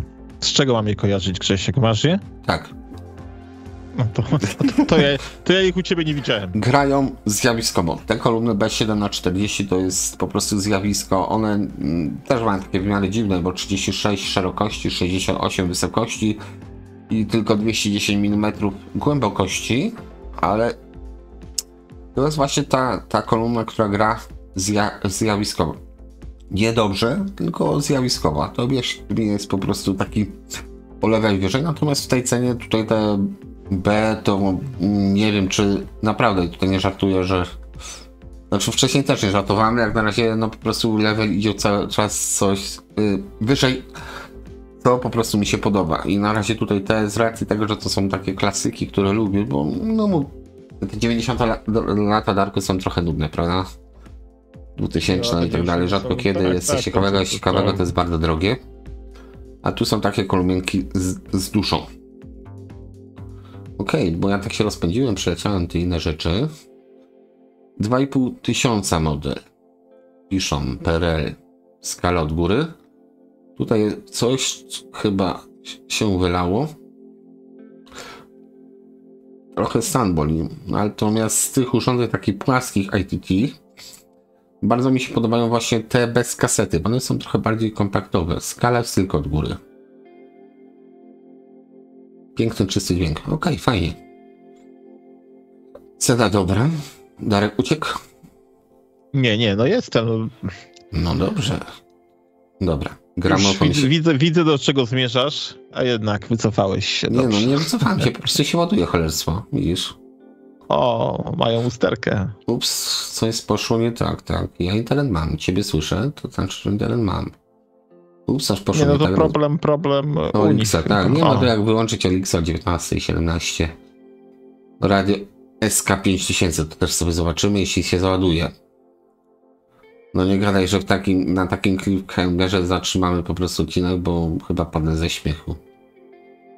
Ale możemy sobie przynajmniej przewiń w dół, zobaczymy, czy coś ciekawego będzie. Może tą usterkę naprawią w międzyczasie, tak. Duale, nie? No tutaj radyjka, powiedzmy jakieś Radio ITT. Golf, tak. Telefunken RS88. Loftowe takie, to też bym chętnie zobaczył, ale nie zobaczę. No, Nokia Imperion BS5/10, te dość długo tutaj, że tak powiem, leżą. Są kule od ITT, też dość spore kolumienki. Okej, telefunkeny się załadowały. O Boże, ale ładne. No to dobrze. Powiem ci, to jest tak jak lubię. Szerokopasmowe. A napis telefunken jest, jak najbardziej. Zobaczmy. Ładny stan w ogóle jest. Tak, ja tutaj załaduję te wcześniejsze rzeczy. Czy chwilowy był uszczerbek nas zrobił na Olixie. No 10W takie, no szczerze mówiąc, takie głośniki będą dobrze brzmiały, jak będziecie szli spać sobie po cichu, bo za głośno nacie, to nie zaśniecie. A do tego ładna... No ładne są, po prostu ładne. Ktoś pomyślał i zrobił troszeczkę inaczej, to wystarczyło. RS88 model. Telefunken, i znowu Telefunken wygrywa. Tutaj mamy ITT kulę, to troszeczkę przeskoczyliśmy, ale jest dużo zdjęć. Jaka kula jest, każdy widzi, prawda? Kawał materiału, fajnie, że jest podstawka. Tu się coś urwało, więc trochę mniej fajnie. No ale do zrobienia i tutaj chyba są 2 głośniki albo 4, nie pamiętam. Chorzów, pan z Chorzowa. 25 cm ma ta kula średnicy, więc nie jest malutko. Nie pamiętam jaki model i nie będziemy tego szukać w tym momencie, bo nie. ITT. Trochę nad, trochę brown. Cholera wie, po co to podpiąć, nie? No to jest taki design wschodnio-zachodnio-niemiecki, więc... No okej, prostota. Wszystko trochę jest, RST, tak. Trochę remy, wszystkiego do kupy. Dokładnie. Jest chyba tylko tutaj FM. Nie, są też jeszcze LW i MW. Takie zdjęcie. No. Amplitudę tutaj nie czuję się jakiś powalony. W wypadku tego tutaj... No okej, tu jest w porządku, bo to jest 3500 model i nie ma tej kasety cholernej. To mnie akurat cieszy. Programator jest, powiedzmy. Programator jakby z Grundiga. Tak, ale zacznę sami, bo to było ostatnio, chyba pan Leonard mi powiedział, że właśnie to był jeden producent, chociaż nie jestem pewien, czy pan Leonard, ale chyba tak. To był jeden producent właśnie niemiecki tych programatorów, to walił do wszystkich. No i nie robili tam po cholerę. To nie był ani Grundig, ani nic innego, to po prostu była inna marka, która robiła tylko programatory, tak się wyspecjalizowali. Więc jest duża szansa, że od Grundika będzie pracował do ITT. Może po małych przeróbkach. Ten model jest bardzo ładny, moim zdaniem 300 zł, nie licząc tych zdjęć, takich, że nie widać go w całości. Nie wiem, czy obiektyw za zbyt wąski kąt ma. No ale widać detale, że jest ok. No może tutaj zatarcie jest jakieś na chyba włączniku. Pod suwaczkiem jest zatarcie napisu, ale poza tym jest ok. Nie widać, może trafimy na jakieś inne zdjęcie. I co o tym powiesz? Gramofon BSR-a. O to... Co ja o tym powiem? Nigdy mnie to jakoś nie porywało, jak wiesz, te tak zwane, ty to nazywasz lalagami, to się nazywa często audiocenterami. No ja mogę mówić po polsku, mogę mówić, że trubienka. Trumienka, dobrze, niech będzie trumienka. Bo trumienka też mi się podoba. No to trubienka tutaj jest w pełnej krasie. No w zasadzie To już musi ktoś chcieć. To jest per gusta non discutanta, czyli taki No brown. i zawsze, bo właśnie zawsze wracamy do tego samego, że tak powiem, konsensusu, bo ty tak samo uważasz jak ja, jak ty, że to ktoś musi, na to musi być klient, tak? To Tak, nie kupi cena się nie tak. jest duża, więc nie musi być klient zamożny, ale musi być klient. My lecimy dalej. Mamy No dwie i strony. Scanspiki tu się trafiły.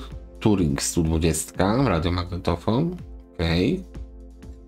Tutaj mamy 80-51 magnetofon. No szkoda, że uszkodzony, bo to są fajne rzeczy. Takie rzeczy mi się też podobają. Nie, Magnetofon. Znaczy on przede wszystkim jest, chciałem powiedzieć, To jest po wuju, a pamiętam, że tuner każdy i wuj to magnetofon. jest straszny... No wiadomo. Amplituner, kasetomy. Jest to do czyszczenia, ale to jest ogromne, nie? Tak, to jest To ogromne. nie jest tak. małe, to jest ogromne. Tutaj masz programator. Jeszcze jak fajnie świeci, to w ogóle bardzo ładnie takie coś wygląda. Metery są. No, powiem ci tak, nie wiem, czy to więcej uszkody to nie jest brud niż powiedzmy jakieś takie obicia. Tak, Ale- być może to być brud, To jak na ostatnio, Grześku, to tam mieliśmy na tym filmie z Grundikiem, tam przecież jeszcze przy okazji ten magnetofon takiego małego Oriona, co mnie skusiłeś na niego rozpakować, to oczywiście wszystko, wiesz... Wszystko mi na zamontowałem, Janka. Janek, pozdrawiam. Ja również pozdrawiam raz jeszcze i dziękuję. Natomiast miał wiele wad, wszystko się zniwelowało, także nawet bardzo ładnie w tej chwili wygląda. No to Gram dobra, na no nim, to coś gra dla cały ciebie. czas.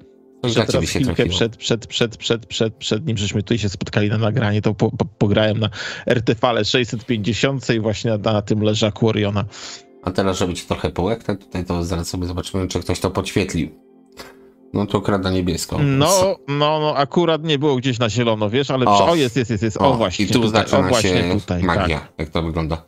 Ten chyba też jakieś tak ma. No ale jak to się zaświeci, to jest lampeczka nocna, a również przepiękna. Tak, on jest sam z siebie duży, to jest duże, ciężkie, metalowe, no i podświetlenie to bardzo ładnie wygląda Też i widzisz, ten to cały takie- srebrny front panel. Żółte też były, natomiast to mówię, miałem okazję obcować z tym amplitunerem samym, bo to już amplituner jest. No to sam amplituner jest dość spory, więc ta kaseta też musi być mega ciekawa. 350 zł, więc to tragedii nie ma. Radiobudzik klapkowy. Wszyscy też szukają ponoć według Romana klapkowych. Jak widać tutaj nie znaleźli i nie chcą go. Tak, no nie są tanie, jak widać, 350 zł. Nie jest tanio, jeśli chodzi właśnie o te budziki klapkowe, nawet już bez radia, same budziki są drogie. Myślę, że nawet droższe, bo jednak no, radio niekoniecznie jest potrzebne. Tak, no to jest sprzęt dla purystów, mi też się podoba, ale niestety tanio to nie jest właśnie te klapkowe. Tu masz sam magnetofon dla odmiany. Gdzie to było? Tutaj 8021. No taki prosty, kawał magnetofonu prosty działa. Tutaj ITT niestety niczym takim szczególnym, jeśli chodzi o deki, no nie zachwyciło. To jakieś diody są jeszcze ewentualnie na środku pomiędzy wychyłami. To z dodatków wszystko. ITT 4015. 4015 no tak, jeśli to są z tej serii, ale to chyba nie są te. One powinny być... dobra, żeby się nie rozpędzić. Może tak powiem, tutaj te kolumny troszeczkę są na Olixie i one są absolutnie warte tego, bo tu masz Sisa na dole albo Perlesa, nawet nie wiem do końca. Perles na pewno jest wysokotonowy. To jest to, na to sobie rączkę dam obciąć. Natomiast niski też może być, kurczę, Perles, właśnie jest super. Natomiast bardzo fajne głośniki szlachetne. 96... No to jest to samo właśnie, co ja mówiłem tutaj powiedzmy pół godziny temu, to jest to samo, co w moich Tandbergach, tylko akurat Tandbergach inaczej to jest ustawione, niskotonowy, albo Sis, albo Perles, to jest to samo, jest po środku, wysokotonowy jest również po środku w stosunku do niskotonowego, także tam w osi symetrii. Nawet B6 się trafił, zobacz, były B4, B6 są teraz. Tu jak widać masz jajo średniotonowe i dwa niskotonowe. Tych IDT też bardzo fajne. B6. To są duże kolumny, co widać na wielkości portów. Przepraszam. I te kolumny mogą naprawdę fajnie zagadać. Tu nie będzie miękkiej gry, moim zdaniem 69 rok. Lecimy dalej. Tuner. No, sam tuner, powiem ci, to akurat rzadko widuję z marki ITT tuner. No też cena nie niska jak na tuner, No pewnie 450 zł.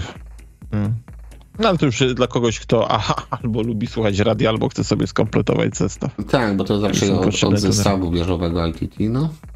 Bardzo dużo diod i wyświetlaczy, więc na pewno jest co oglądać. Nie wiem, czy tutaj nie jest jakiś timer, ale chyba nie. Input level, no. Jest to na pewno taki bardziej zaawansowany. Przepraszam, że lecimy dalej, ale zaraz zobaczymy, jak tutaj zegarek nam bije. O, 1,5 godzinki to tak akurat na dobry start po powiedzmy krótkim urlopie. No tak, standardowy film, można powiedzieć. Nie, tak, no to jest wersja krótka u nas. Darek, no bez przesad, no. Grześku. No, bądź poważny. Dobrze. No, dobrze. Dokładnie. E3 na 100, seria druga. Pierwsze skojarzenie moje to z Fisherem, ale jest fajnie, tak? Seria druga.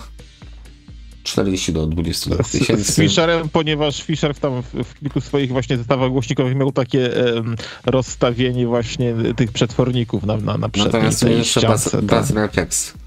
No ładna kolumna, niezbyt tania, ale ładna. Dobry audio. Chociaż nie, no co ja gadam, 500 zł, co to jest za łatwą kolumnę. No, więc... Dokładnie, nie narzekam, nie mówiłem tego. ITT 4025S.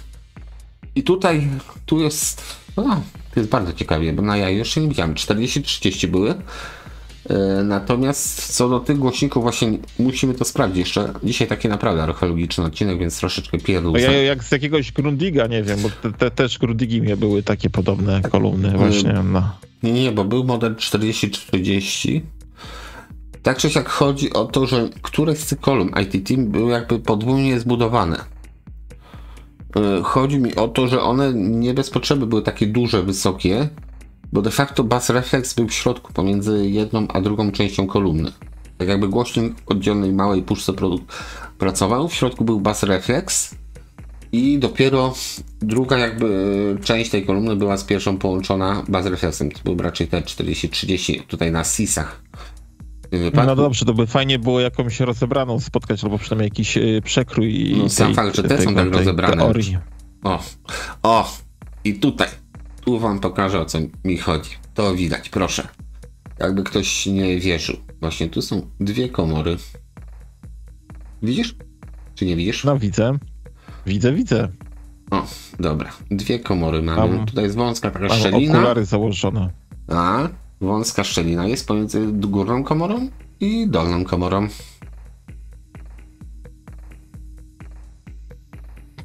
I to jest właśnie ten model 4030S. Wiedza bezużyteczna, ale najmniejszy. Tak, ale basów na pewno tym kolumnom nie brakuje. Ten SIS by mógł być troszeczkę więcej wysoki, bo to jest jak średnio tonowy bardziej. Więc tutaj to mnie troszeczkę boli przy nich, ale basu i skuteczności na pewno tym kolumnom nie odmówię. Tak więc to jest taka ciekawostka dla chętnych. 4025 by trzeba sprawdzić, jak widać tam na tym zdjęciu tego nie było. Tutaj mamy F3 na 130, 589 zł, nadal takie rozsądne pieniądze moim zdaniem są tutaj za ITT, tak jakby się ludzie tym przeżarli. Tutaj nie pamiętam właśnie, kiedyś to rozkminiałem, czy tam jest Bass Reflex 1, czy do góry jest wysokotonowy. Ciężko powiedzieć, 90 W. No trochę wytrzyma. Całe 3 dB więcej można wycisnąć niż z 405W kolumny. Bo to jest taki przelicznik. Tutaj też się muszą raczej podobać. No tak, monitorki pół metra wysokości. Jeśli nie, to jest telefon. Boże, to jest telefon.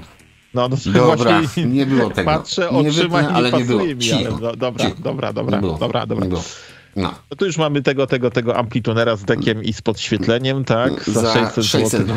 Więc w zasadzie dołóż trochę i kup tego. Bo tam nie było dużo taniej chyba. A ten jest przepiękny. Bardzo ładny, naprawdę bardzo ładny. Ozdoba. Może to nie jest żaden, wiesz, brzydkie słowo high-end, ale bardzo ładnie wygląda. Tak, ozdoba kolekcji też być może po włączeniu. To rzeczywiście tak, żeby sobie posłuchać. Nie jakoś wielce się skupiać, ale żeby ta muzyka gdzieś I tam popatrzeć. brzmiała, to jest jak najbardziej ok. Hilton Sound. Hiltony chyba były na sprzedaż jakiś czas temu. Widać, właściciel chyba je odnowił. Bo to były na sprzedaż chyba te same kolumny, były tak samo upaćkane. No tutaj pan zrobił akurat rozbiórkę, więc w tym momencie moją, że tak powiem, ciekawość zaspokaja. W tym momencie odmalował je. Ok. Kurczę, muszę z tą myszką coś zrobić, więc muszę chwilę pogadać, żeby wyłączyć i włączyć cholerny monitor. Świetna zabawa. Pyszne. L80. 600 zł. Nie pamiętam, za ile one były na Alixie, ale były troszeczkę taniej. One nie były jakoś wielce taniej. No jak widać, wszystko isofonem wali na kilometr. I Dortmundem w tym wypadku. No i średniotonowy, czy tam wysokotonowy? To chyba średniotonowy, to jest system tutaj. Na 3 śrubach, więc jest całkiem fajnie. Bardzo sympatycznie jak za 600 zł, natomiast maskownica wyżegana. A maskownica, no Cena że udałoby fajna. się odratować. Cena fajna, widocznie tak i tyle. 4025, 879 zł. Jest ładnie, przyznaję. To są te same, co oglądaliśmy wcześniej, z tym jajem chyba. Niskotonowym, 42 do 20 tysięcy, 20 watów i 96 dB z 1 metra z 1,6 W, więc tak trochę przekłamali koledzy, bo to z 1,6 W to wychodzi na to, że to ma jakieś 94 dB powiedzmy z 1 W, więc taka trochę ściema, ale powiedzmy 1,6 W, 96 dB też jest fajnie. Charles Lawrence ITT, taka trumienka, która się ładuje troszeczkę dłużej, niestety, uroki internetu. Więc strumienkę zobaczymy jeszcze raz, to jest jakoś zestaw w sumie. ITT nam po prostu nie pozwala skończyć w tym momencie. Tu masz zestaw, Amplituner plus, coś poszło nie tak. Arkusy, ITT 8084, zobaczmy sobie te następne ITT A1130. Tu mamy chyba wzmacniacz i tuner, też fajne rzeczy. Tu fajne rzeczy się zaczynają. A ja już to otwieram w nowych oknach, być może. Okej, już skończyliśmy. Aurex, dobra, zobaczymy sobie to. Kurczę, jakie to jest ładne. No, powiem ci. No, robi robotę, nie? Niby linearka prosta, tyle radości daje. Tak. On to był jeszcze chyba w wersji srebrnej, mi się wydaje, ten ale Aurex. bardzo ładny Aurex. Dobra, Aurexy były i może wrócą. No O, cóż, jest twoja trumienka. tak, ja tą trubienkę troszeczkę, że tak powiem, po macoszemu wziąłem gramofon i w zasadzie tyle. To jest fajne, bo ma pilota. Tutaj ta część sterowana to jest też pilotem, to jest pod klateczką, to wsuwasz w to miejsce, gdzie jest to po prawej stronie. Jak widać cyfrowo trochę Sabe, te wskaźniki tu trochę przypominają Sabe Electronics, natomiast gramofon jest ze stroboskopem. Aha, bo to jest cały zestaw jeszcze z magnatami, by nam to wychodziło. Bo też takie, powiedzmy, wysokotonowe tutaj kopułka chyba była wymieniona. Średniotonowe Noki i niskotonowe Isofona, więc dobra, tu jest zestaw po prostu. Dla chcących posiadać zestaw. Schaub Lorenz. Ok. Na pilot. ITT HiFi 8010 i 8020, czyli taki podstawowy model, bo No to już ten magnetofon jest całkiem taki skromny. Trochę bardziej skromny od tego skromnego poprzedniego. Aha, tu jest jeszcze gramofon do tego, Piotr Spiller. Taki spory, bo... Ale ITT, natomiast model wyższy tego amplitudera, tak jeszcze powiem, że warto poszukać, bo była wersja, gdzie jeszcze tutaj wepchnęli po prostu na górną część, powiedzmy, tej skali, wrąbali diody power meter, jeśli to kogoś kręci. 80-84, 20 kg sztuka, no to szacun, bardzo refleks jest. No, powiem ci ładniutkie. Gałki raczej niepotrzebne, ale ładniutkie. Czy tutaj 40 do 22 tysięcy? 94 dB z 1 metra, ale z 4 watów, więc znowu lekkie przekłamanie, bo to ma jakieś 94, 88 dB z 1 wata. To mniej więcej napisano, tylko troszeczkę inaczej. Więc trochę prądu trzeba wrąbać, żeby to głośniej zagrało.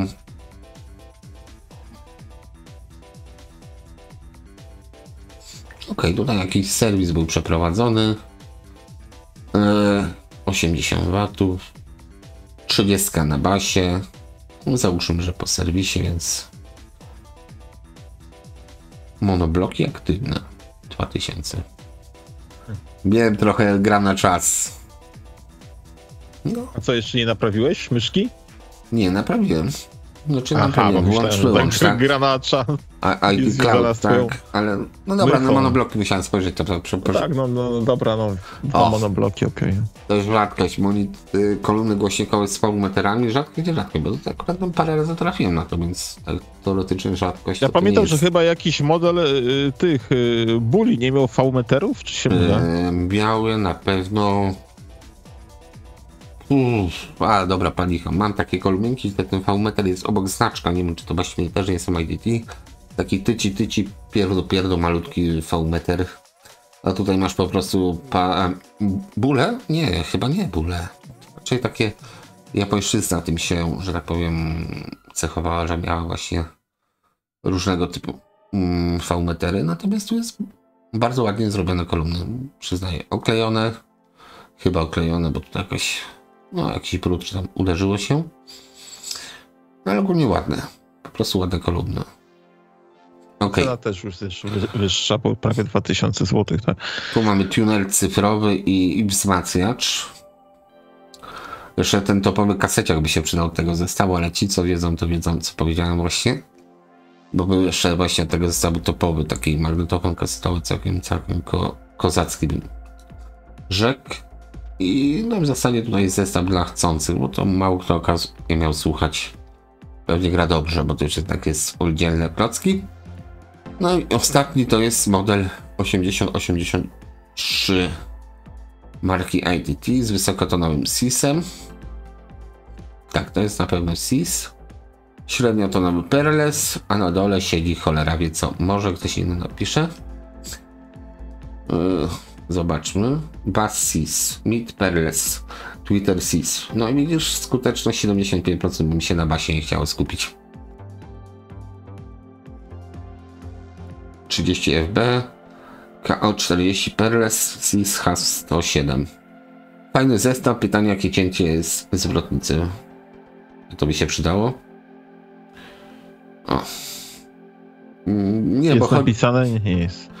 No niestety, lepiej żeby było wysoko, bo po prostu ten głośnik bardzo często pod koniec lat 70. był stosowany do arku w kolumnach marki Sony i pierwsza seria tych kolumn była tak, one się paliły, tak? Prawda? Tak, bo nie robi się cięcia takiego głośnika na 3000 czy na 2500 Hz. Nawet w tej chwili można spotkać przecież, Grzesiek, właśnie te Sony i one najczęściej właśnie w aukcjach są i mają, tak jest, i mają spalony głośnik wysokotonowy. To nie jest wina właściciela, tylko producenta, bo następna seria, czyli 2 lata później już to cięcie zrobili po ludzku, czyli na 5500 Hz. Ten sam zestaw głośników, tylko chyba zmądrzeli, że za dużo tego wróciło do nich na serwis. Wiedza nieużyteczna, tutaj tego nie widać w zasadzie aż tak bardzo na zdjęciu, ale powiększymy. Mamy diodowy pigmeter. Powiedzmy, czyli do czerwonego nie gramy dalej. To już nie jest na wskazówce, tylko na diodach. Tylko półka wciśnięta w średnim. 30 SIS-a, no to 30 SIS-a, no to już robi, no nie powiem gnój, ale dużo bałaganu robi. Bo akurat SIS-a mam okazję słuchać 25 i naprawdę ona przy otwartej obudowie gra jak głośnik 30 cm, więc 30 tutaj, widzę, że pan ma tylko Kirksetera słucha. Kirksetera, RTX-a. No dobra, nie rozglądamy się po domu za bardzo. Okej, fajne kolumny pewnie. Tutaj jest pokazane właśnie midrange, Perlesa. No i cóż, kończymy? No jeżeli doszliśmy do końca literki I, zobacz jak to tam wygląda zobaczę, w katalogu Olixa. Olixa, no chyba tak. Jeszcze byśmy musieli... zobaczymy sobie, pewnie coś tam przegapimy, ale tak z ciekawości jako bonusik na koniec zerkniemy sobie na coś, no co nie miałem ochoty po prostu zerkać. Ale zobaczmy, czy coś tam... Nawet zrobimy troszeczkę przewrotnie. Zobaczymy sobie markę IQ. Niestety. To raczej same kolumny głośnikowe zobaczymy. Kolumny. I w tym momencie zobaczymy, co jest najdroższe z marki IQ najpierw. Najdroższe, bo...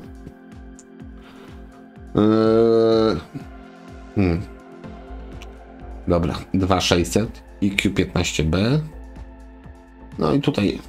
Dobra, tutaj na Wi-Fi. No widzisz, tu też kefy nam wlatują. Kefy, tak. Mają jakąś serię IQ. I to dlatego tak wychodzi. Wtedy tutaj są też. No dobra, te IQ jeszcze mogą być to stare. Już chciałem nie robić, a i tak zrobimy, ale to tak naprawdę bierzemy te parę rzeczy. Max 3. Kefy. IQ wtedy. Dużo obudów, jakby ktoś chciał. Tutaj jest pod marką 7 obudów kolumn Bowerson IQ Quadrat Visaton Polar Rus Magna.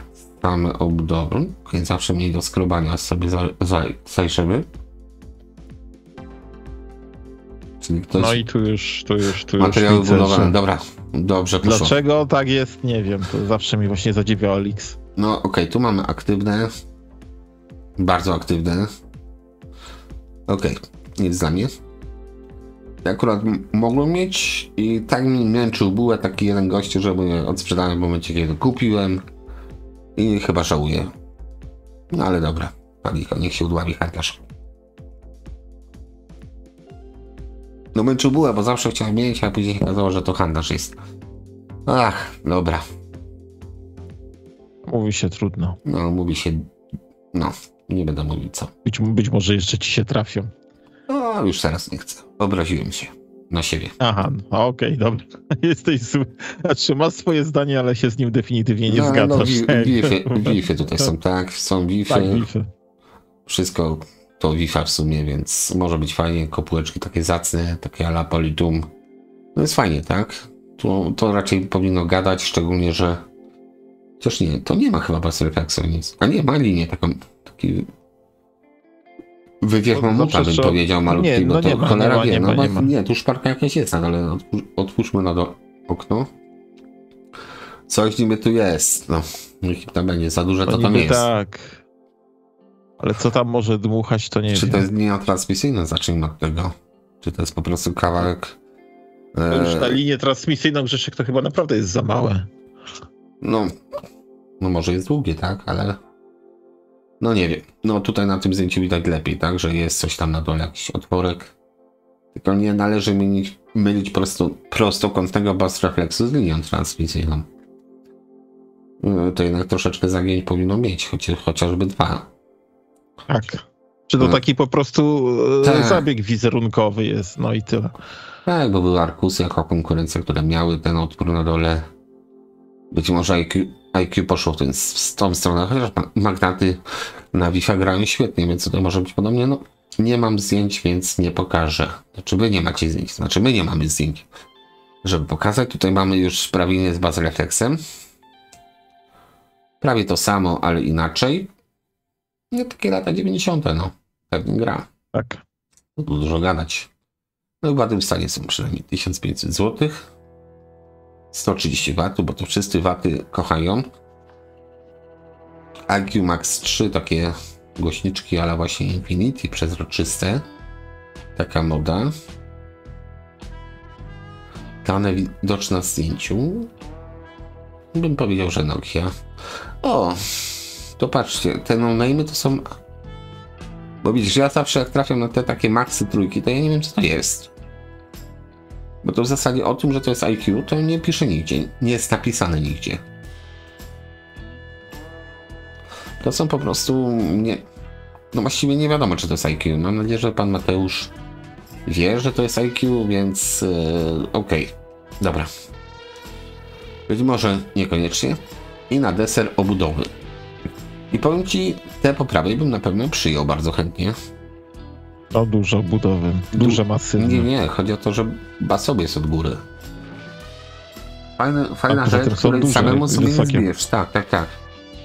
Bo tutaj co mamy? Tu mamy jakieś... No sporo fajnych kolumn jest. Ale w zasadzie z tych ja bym sobie osobiście wziął sobie te poprawy. Te po lewej prawie wyglądają Po środku chyba dali mi wyglądają, tak? Dali te po lewej jak takie moje opus magnum, które chciałbym mieć. Może któryś z widzów ma za jakieś rozsądne pieniądze. No właśnie tych szukam. No wiesz co to jest? No co to jest? Magda Needle. Igła. Tego szukam. Bardzo mnie A ciekawi. masz przetworniki do tego, Grzesiek? Nie cholery. No to więc...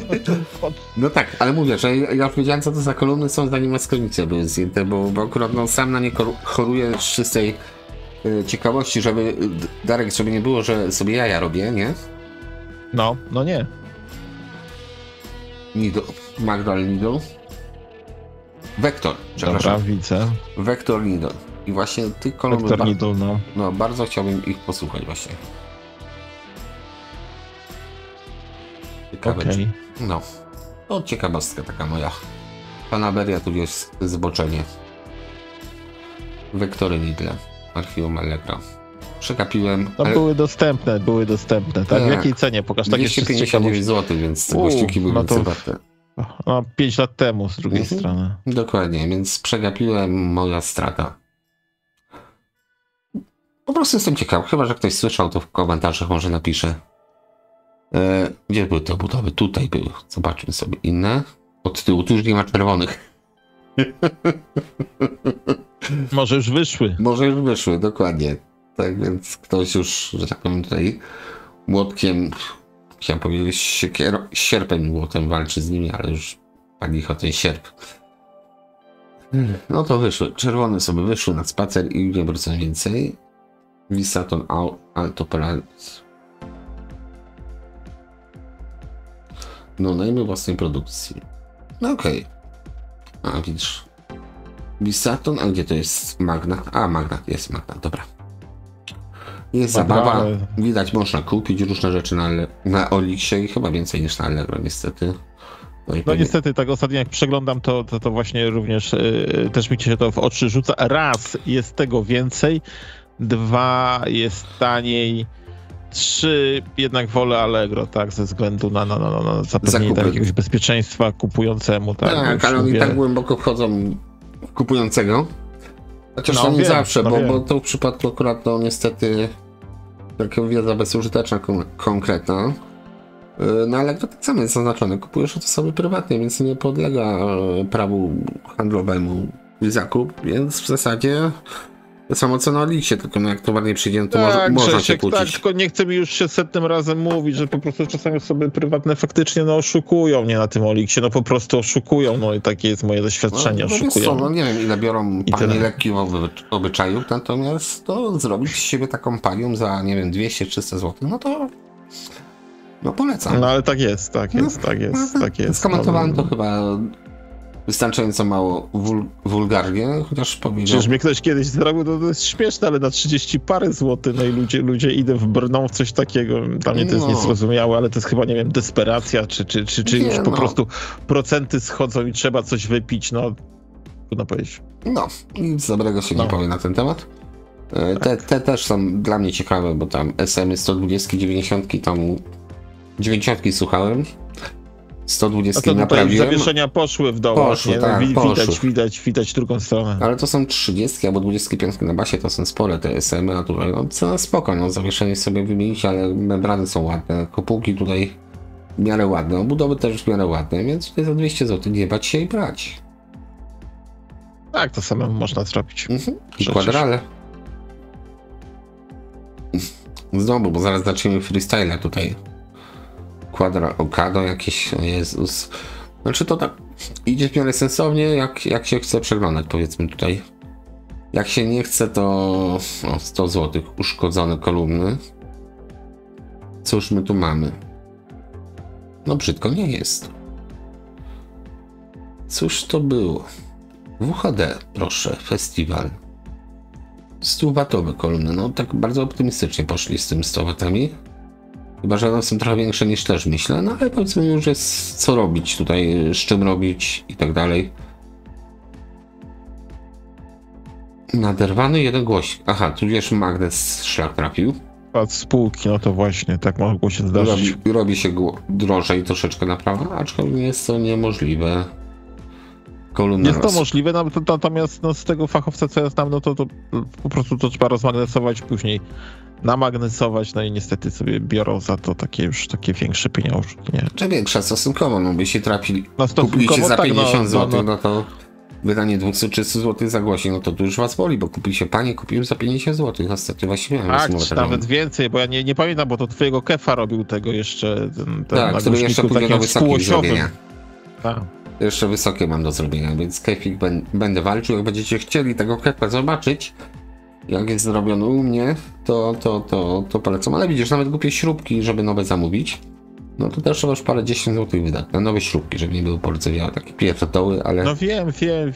Wszystko. Ja to właśnie ostatnio zamawiałem, bo tam wymieniłem większość śrub w tym magnetofonie do 90S Hitachi, nie, bo tam była, wiesz, już, ja nie wiem, czy mówiłem wtedy na filmie do pana Jana, czy nie, że tam ktoś po prostu, no, zwykłe blachowkręty powkręcał takie jak znaczy nie pan Jan, po prostu poprzedni właściciel. Nie pan Jan, tylko ja do pana Jana mówiłem, znaczy w nagraniu. Dobra, nieważne. Nie ma co ci chodzi. No, pewnie wszyscy wiedzieli, póki nie zamieszałeś, Grzesiek. Nie zamieszałem. Póki nie wprowadziłeś swojej poprawności politycznej. No sprawiedliwość zawsze musi być po mojej stronie. Aj, ble. No właśnie, tak się kończy archeologiczne zamieszanie. No cóż, dobra, tu już nie brniemy, bo to są naprawdę tanie proponowane kolumny. Jakieś nudy naprawdę i tak, idziemy to już. Tu akurat spojrzałem, bo to są cholera wie co. Aż sobie sprawdzę. Natomiast dość znajomo to wygląda, bo to są jakieś... Znaczy jak kupiłem kolumny podobnej budowy, czyli bardzo duży średniotonowy, tylko one są zamknięte tutaj. Tamte były otwarte, czyli bazalfleksem.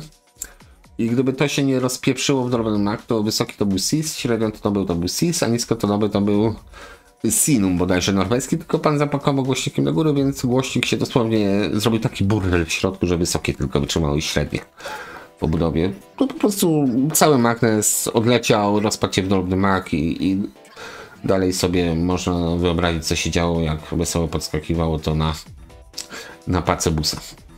Tak też czasami bywa z zakupami. No niestety. No. Aha, tak do sprzedających, uwaga. Głośnikami w dół. Jak sprzedajcie kolumny? Głośniczkami w dół, przodem do dołu. Ten dół usztywnić, ale wtedy grawitacja pomaga utrzymać to wszystko w kupie. Pan tutaj 50 zł, Consila, proszę. 50 zł za lekko szturchnięte. I to chciałem... I zobacz, to już jest kopka, bo to jest tonsil, tak, tutaj jest zabawa, ale to jest... To nie jest byle... Znaczy... Pracy w cholerę, tak? Pracy no po tablicy widać, że równo idą, pięknie. Ale nie, mówię, że pracy jest w cholerę, przy tym praktycznie tak, oczywiście, cała kolumna jest do zrobienia. Bo to jest, jak ktoś chce się pobawić, no to jest cena bardzo dobra. 50 polskich złotych. I się poszkolić. Wiesz, ja jestem ciekaw, czy po pierwsze pralka jest gratis obok, ta, która jest. Taki żarcik niesmaczny.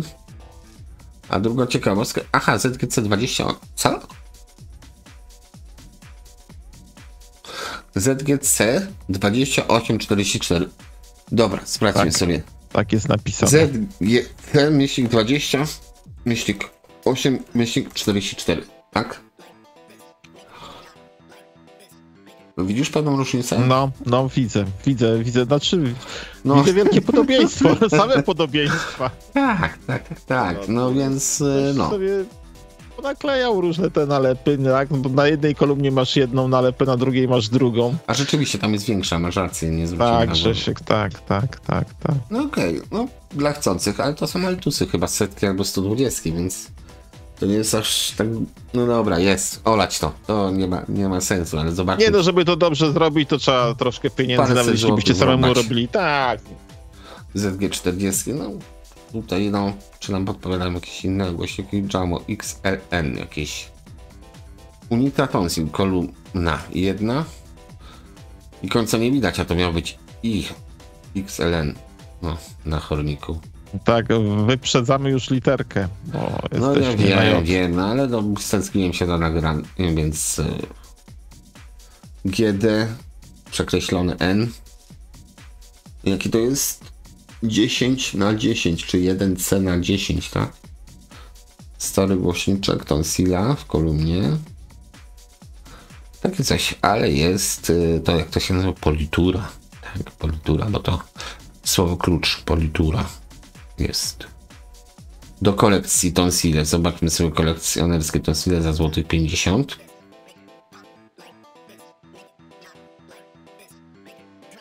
Okej, ktoś się starał coś z tego zrobić. Czy będę negował, że tak przerobił ZG-15? To chyba nie. Ale dobrze. Jest. No zrobił je jak do garażu, no. No nawet lepiej bym powiedział, ale to są kwestie tego, że na takie przeróbki to trzeba nazwisko jednak wyrobione. Byle jak, ale czasem wystarczy. Dwie kolumny Altus 800 zł. Dobra, Proszę, tu się komiksy się zaczyna. Żbik, no. Lata 80. Dokładnie powracają. tak. No to cóż, to tym wesołym tonsilowskim akcentem kończymy literkę, jakby na to nie patrzeć, I jak IQ, a jak sobie jeszcze te ATT zobaczę, powiem ci, że to mnie akurat tak trochę ucieszyło, że najtańsze to było, tak? Tak między Bogiem a prawdą, mówię sam dla siebie, że za 190 zł pomyślę o tym, bo mega takie są inne.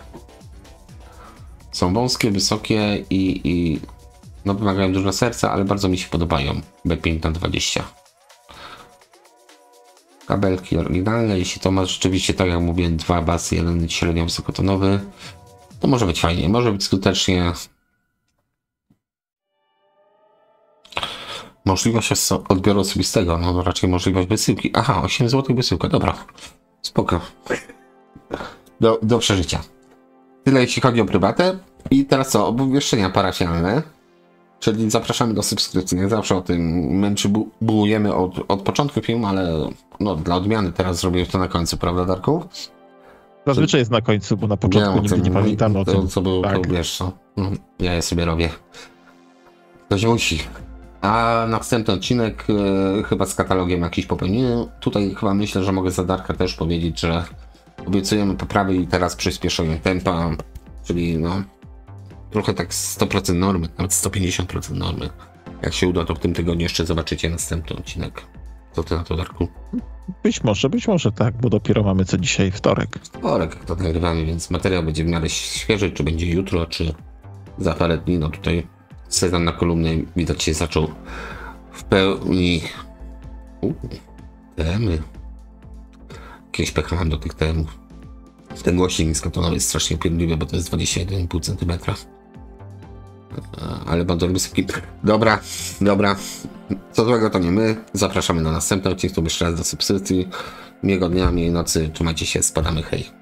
Na radarku. Cześć i tobie. Cześć, hej. I chwała. Chwała. Bohaterom.